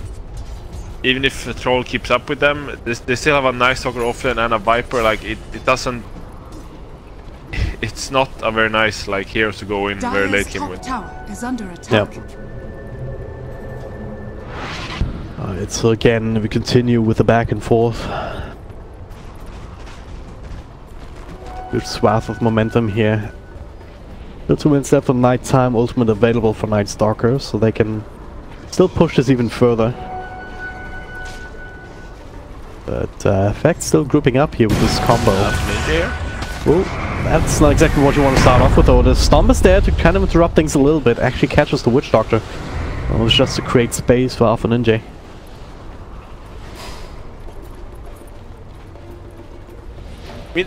So what you want to do at Megalada here is you want to make sure that you create as much pressure, because you can't go high ground against Ele Titan, like, and Tiny is gonna toss so many, like, you just can't go high ground unless you get a couple of kills. So what you want to do is you want to create enough pressure on the map and like get the tier 2s and stuff at least, so that effect doesn't feel safe. Nice little force there. That's a bit interesting. They do drop the TP though. Martin up on the high ground. Nestle this the Grubify. Prevent more rackets coming through. Storo. This is very awkward. There's no force up in 5 seconds or so, so they might be. Okay, that also works. Sure. He actually lived. Oh man. Megalada trying to make that happen. Force down up to the high ground. Kind of okay now. Oh, wow. That was what? But Storo coming through. Mr. Berberg actually with the episode still going. Man, still not quite dead just yet. And look at this power. Look at this burst from Effect coming into play. Nevitz coming back from death with an Aegis, but the rest of his team, they don't have the same luxury. Massacre trying to run away up against 5 heroes from Effect. And even the creeps coming in to block a little bit more. That Earth Splitter into Fadebolt just killed off 2 heroes straight up. It just disappeared. It was the support, sure, but still, come on. There's no hero that less than 1,000 damage in that fight. Less than, like, how long did that fight last? Like 10 seconds at most? Yeah, something like that. That was crazy. And there was a troll there, by the way. And then he... yeah. Then he wasn't. Magic trick. Does have BKB now, but didn't get a chance to pop it after the fact, because his team was already dead. I don't know if he bought it after. Maybe he just... Possibly. Maybe he had it there and he just realized that, okay, this fight is lost, I'm just getting it. Yeah. But yeah, like, so what happened there, even if they would have gotten that tier 2 tower, it wouldn't necessarily have been the best trade-off for Megalada, because they were wasting a lot of time trying to kill the ET and less standing around. But during all of that, Morphling was just farming away, and Morphling, he's becoming fat. Sure, Nefrit is still sitting pretty at the highest net worth, but I don't think he's gonna be enough this game. A lot of that net worth is tied up in the Battle Fury, which doesn't really help you all that much in fights like that. Especially if you just get bursted down. Like, if he gets a BKB off and he actually gets on top of the target to start right-clicking, then we actually can see the power of the Troll Waller, but it hasn't really happened this game at all. First strike missed, he actually had Linkus anyway, so he didn't. Yeah. But yeah, this BKB timing on Troll, they need to make it, like, work. Because if this BKB goes down to 5 seconds, it's back to one-shot city.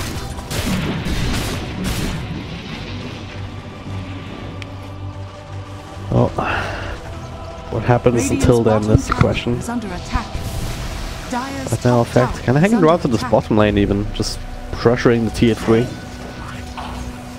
Like, even actually this game, even without, or even with the BKB, they have Rubik initiation with Lift, they have Tiny initiation, and then like easy follow-up damage. Like, you don't feel safe pushing straight up with BKB at all, because you'll die. Like, pretty tough situation for Megalada right now, I think. It's tougher than it looks when you look at the gold graph. Like, it's only 3k gold lead for Effect, but I think it feels a lot tougher for Megalada than that. Yeah. They don't really know how they're gonna, like, yeah, like, make it work for them right now. Yeah. Especially with the vision that you have on the field, like, it's enough to tell you, alright, they're probably in our jungle or just hunting us down on the smoking lanes right now. But you don't have necessary confirmation about where exactly Effect is waiting for you, so you certainly have to be very scared. They don't morph, by the way, so it's online pretty much. Yeah. Shotgun ready and loaded. Can start throwing down even more magic damage into the mix. And yeah, Storo, look at what he's doing. He's just hiding up there, waiting for an opportunity to script skip, I guess. In that circle, there's I guess it's because it's knighted at 28, so just making the knight last longer. Yeah. Blink Will not control. stop the C1 from going down, one would think. Blink control, oh yeah, I like that actually. I like it too because Blink is yeah. yeah, like you can just, instead of being afraid of getting gone on, you go on them. Yeah. No? So then at least you start to fight on your terms. Top tower has fallen. It's also much easier to time the BKB if you're the ones initiating. Yeah, exactly. You blink in, you pop BKB, and Dire's structures are fortified. it's that. I'll dig that. Team on top still goes down. Megalada trying to just pull them around the map a little bit. Next Roshan probably in the minds of these players too. Maybe spawn in 35 seconds. Something to keep an eye on. The Pugna, look at this. Half-Ninja doesn't want to be bursted down this game. A on disc. Ready and running. I kinda like that choice actually because yeah, like Pugna, it's a pretty big staple in their team fight. Not necessarily most important, I think morphing is the important part, but I mean, if you can't burst Pugna, it's gonna be annoying for Megalada. Like, they would like to just die. Okay, trying to get rid of the center on there, will. Another zap there from King R. Easy money from that Homing Dominator, and okay. That was actually the whole doing some good work. The burst strike hits, extra slows, afterlife King R. A lot of trouble, but there's Mark with the counter, with zoning potential from the Earth Splitter. So now, effect fully regrouped, and BKB is on cooldown for an effort. Looks like it would be really good for Megalada there. That is afterlife from through, bursting down that Witch Doctor this time. On Viper as well. Yeah. Extra nukes, live to fall off, yeah, but then it comes constantly sucking away. And it's a dead hero. With or without that hood. Like, yeah.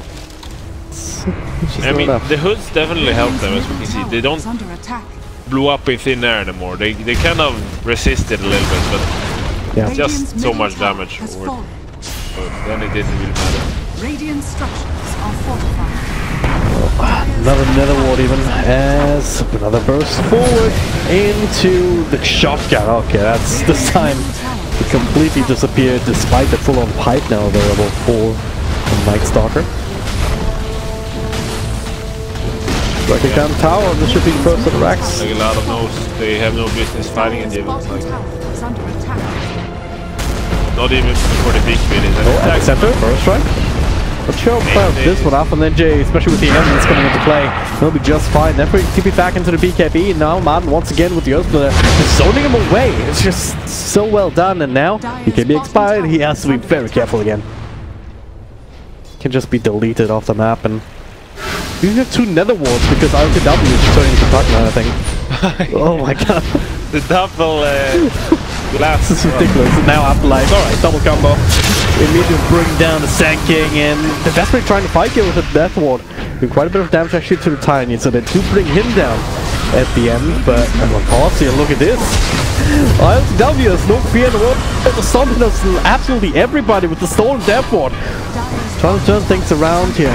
We're doing a ridiculous amount of damage, but now to give Megalad a pause was the concern.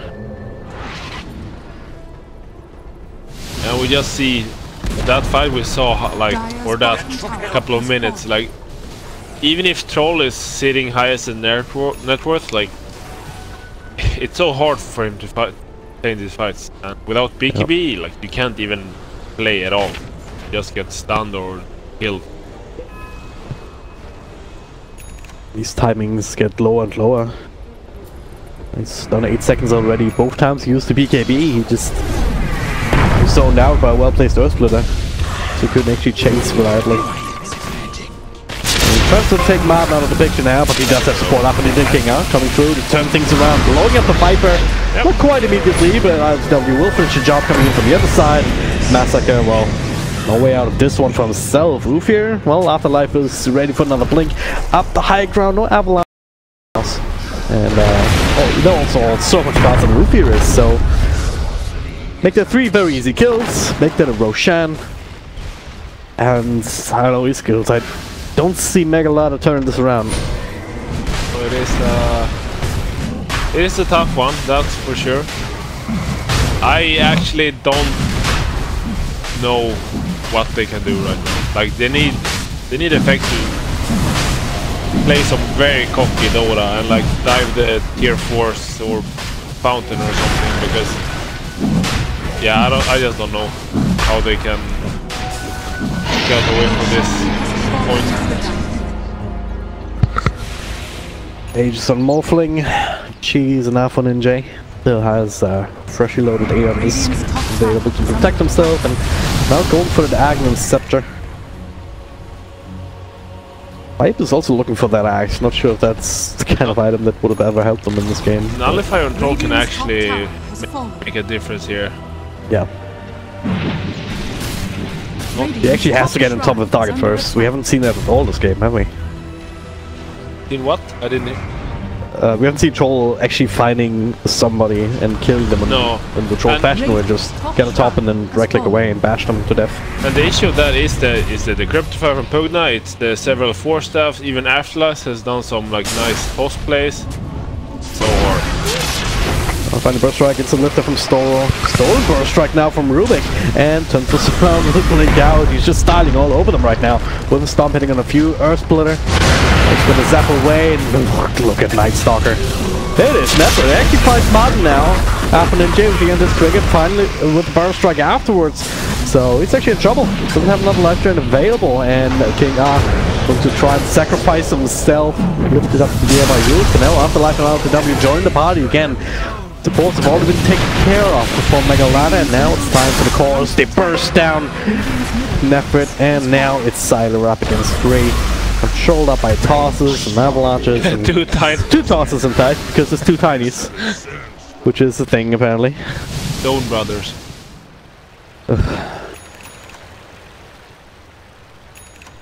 It's just... They killed Afterlife, they killed Martin. All things considered, those are big accomplishments, but it's not going to be enough, because those aren't even the only problems. I mean, the fight did look very nice in Maglada, but in the end they still lose it, so yeah. Only so much. And still Aegis and Morph, that's an issue. Yep. There's a lot of time left in it, so you can go for these kind of plays without really having to worry. Turns into Night Stalker, throw out some extra moves into more right clicks. The cast will only bounce once over to the proper tiny, still trying to hide himself inside the trees, but blocked by the illusions. Program himself from IFTW, and GPU well played is called. Magalada Gaming. Looked pretty good in the early game, but, well, early game doesn't win you the entire game, most of them. Well, they did show some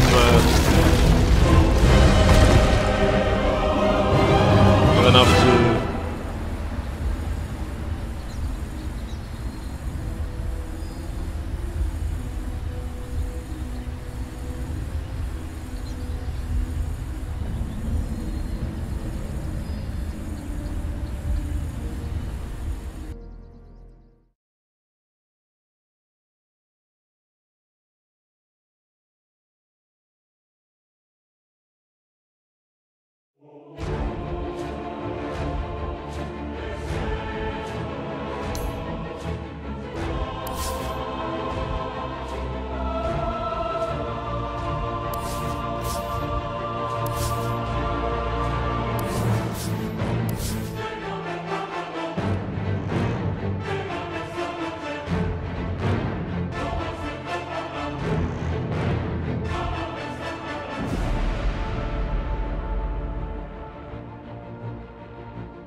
Dire are scanning.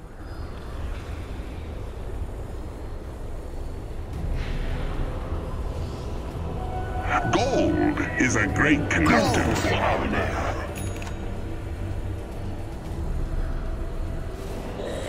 B, but still going to be a ways off the... Yeah, so as the Ogre Club just needs that recipe, about halfway towards the recipe.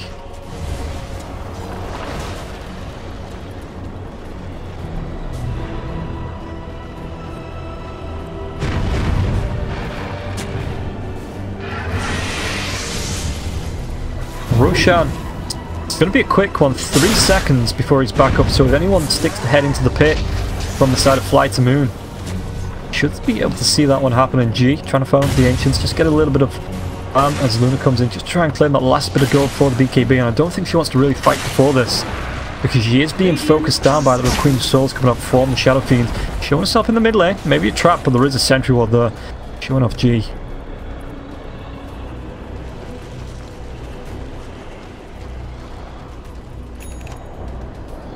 TP to the top lane. Iceberg trying to do what he can with this push. Luna now does have the BKB, so can spam that anytime she's used up into the air. Just look at all these spiders. That is a nightmare waiting to happen.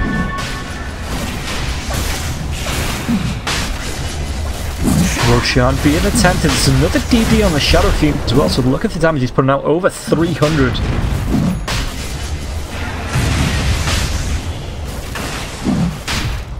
The web goes down. They have an idea this is happening. They want to get in before they can finish Roshan. There's a chaotic offer, and it's going to drop on top of the Roshan pit.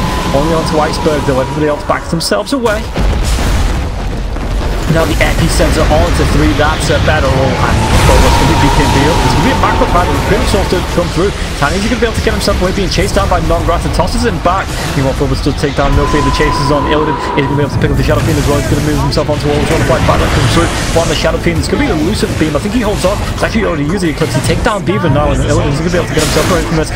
Burrow Strike does come up. It's just too short. Even with all that range for Yulstep, he's going to beat it. The BKB's already been used. The raises come through. Illidan gets taken down. Does have the buyback. Is he going to be able to try and use this? As Roshan is still alive outside his pit, wants to get aggressive himself. If we take a look at that fight recap, 2 buybacks for the 3 on the side of Team Spirit. As we shift ourselves over, the Burrow Strike does come through deep, and it's going to be stolen by Beaver. Is there going to be telekinesis to lift him up in the air? It's already been used. Raises is going to be It's going to be a double use to make sure he can't get that ulti off. BKB Pop is still going to go for it. Gets the slow onto 3 and 4 heroes to chase down G, trying to do what he can to move himself with Burrow Strike. Coming through from the Rubik as well. It looks like the telekinesis, so I think we'll be able to find the kill onto Iceberg. Trying to chase himself down. The chase is still going on. It looks like G wants to get himself up into the high ground. The Lucent Beam is going to find this kill. This fight is still going on for about 2 minutes now. But finally, I am going to be able to take a breath as the fight ends. The team's disengaged. The Shadow Fiend's down for 113. The Sand King's down for 67. If we take a look at the fight recap, it's 3 heroes. Sand King does buy back for this. But they want to carry on pushing this through. They know the Shadow Fiend's brought back. They know the Disruptor's down now as well. If they can find a kill onto the Razor, this is going to be big. There's no Eclipse. Oh, the Plasma Full flies through, but there's the BKB and the Macro Power as well. So Dilbra taking a few heroes down. The Burrow Strike does still come through Epicenter, but the Illidan still kept healthy. They do take down the Spider though. Squishing them with that Epicenter. Silent takes down the Chasers on G, trying to do what he can with the cleave as well from his tree. The toss up into the other agent. He's going to be popped.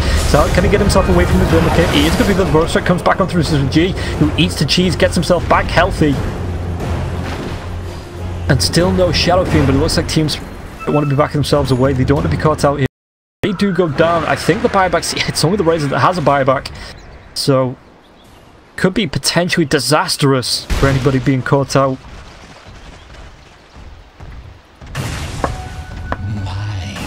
34 to 33, 34 minutes in. You can't say it's not been exciting. Over pretty much 2 kills a minute from the get-go.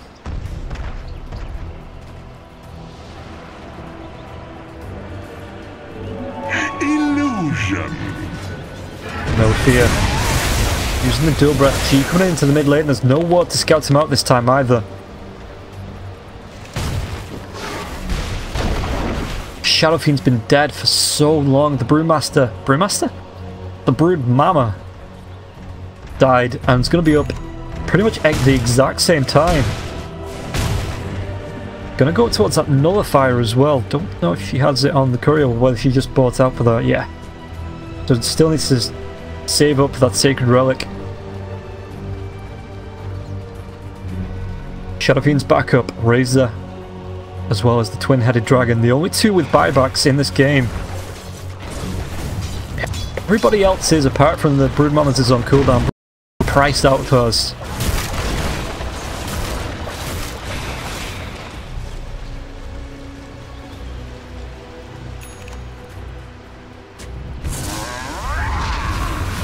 FTM are pushing out this bot lane as Team Spirit want to push out the top.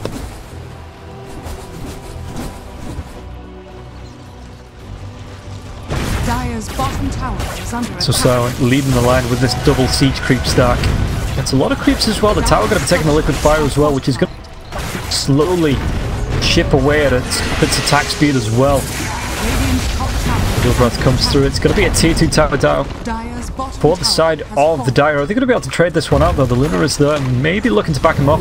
The pinging out the defense into tier 3s. Not super confident that all of Fly to Moon is going to back off here.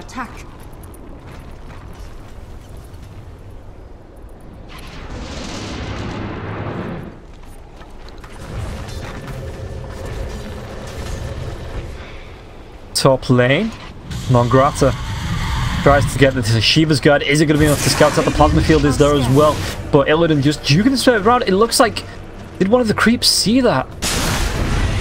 Or was it just the effects of the map that I need to turn off? Illidan so close yet so far, actually sees it now with that unstable current out. BKB is going to be popped. It's going to be a double man counter copper in the up in the air. But Rubik gets the Yule Scepter off just in time. Now the chase coming out onto Illidan. They're trying to chase him down the 4-star forward with the Epicenter G, being slowed down even further. Waterstone is actually going to be the void effect, being turning this one around. It's going to be 3 heroes going down, 4 heroes, maybe make it 5. The Sand King is going to be able to get himself away just for the Rubik. Silent picks up that kill, and it looks like Razor bought out of that. Dire's middle tower. So not going to be able to buy back down for 69. And this is going to be a great time for Team Spirit to be able to push through to this tier 3 if they want to make something happen on this top lane. It looks like they may be even splitting the lanes with the push potential coming out from another, as well as that Luna. The Chaotic Offering Golem just about to wear off, so not going to be able to get to the tower to do anything effectively yet. 2 heroes up on the side of Fly to Moon. Illidan coming in, the creeps are going to be there, the spiders are going to be there. Fortification does come out, the Bro Strike's going to miss though. And once this tier 3 goes down, you're just going to look at the bouncing glaives coming through. It's going to be 1 lane of racks. Could even... Middle barracks has fallen. Radiant's middle tower is under attack.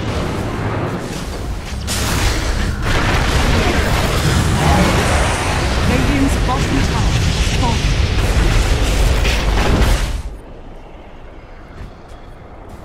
Radiant's bottom barracks has fallen. So the racks goes down. Nobody dies.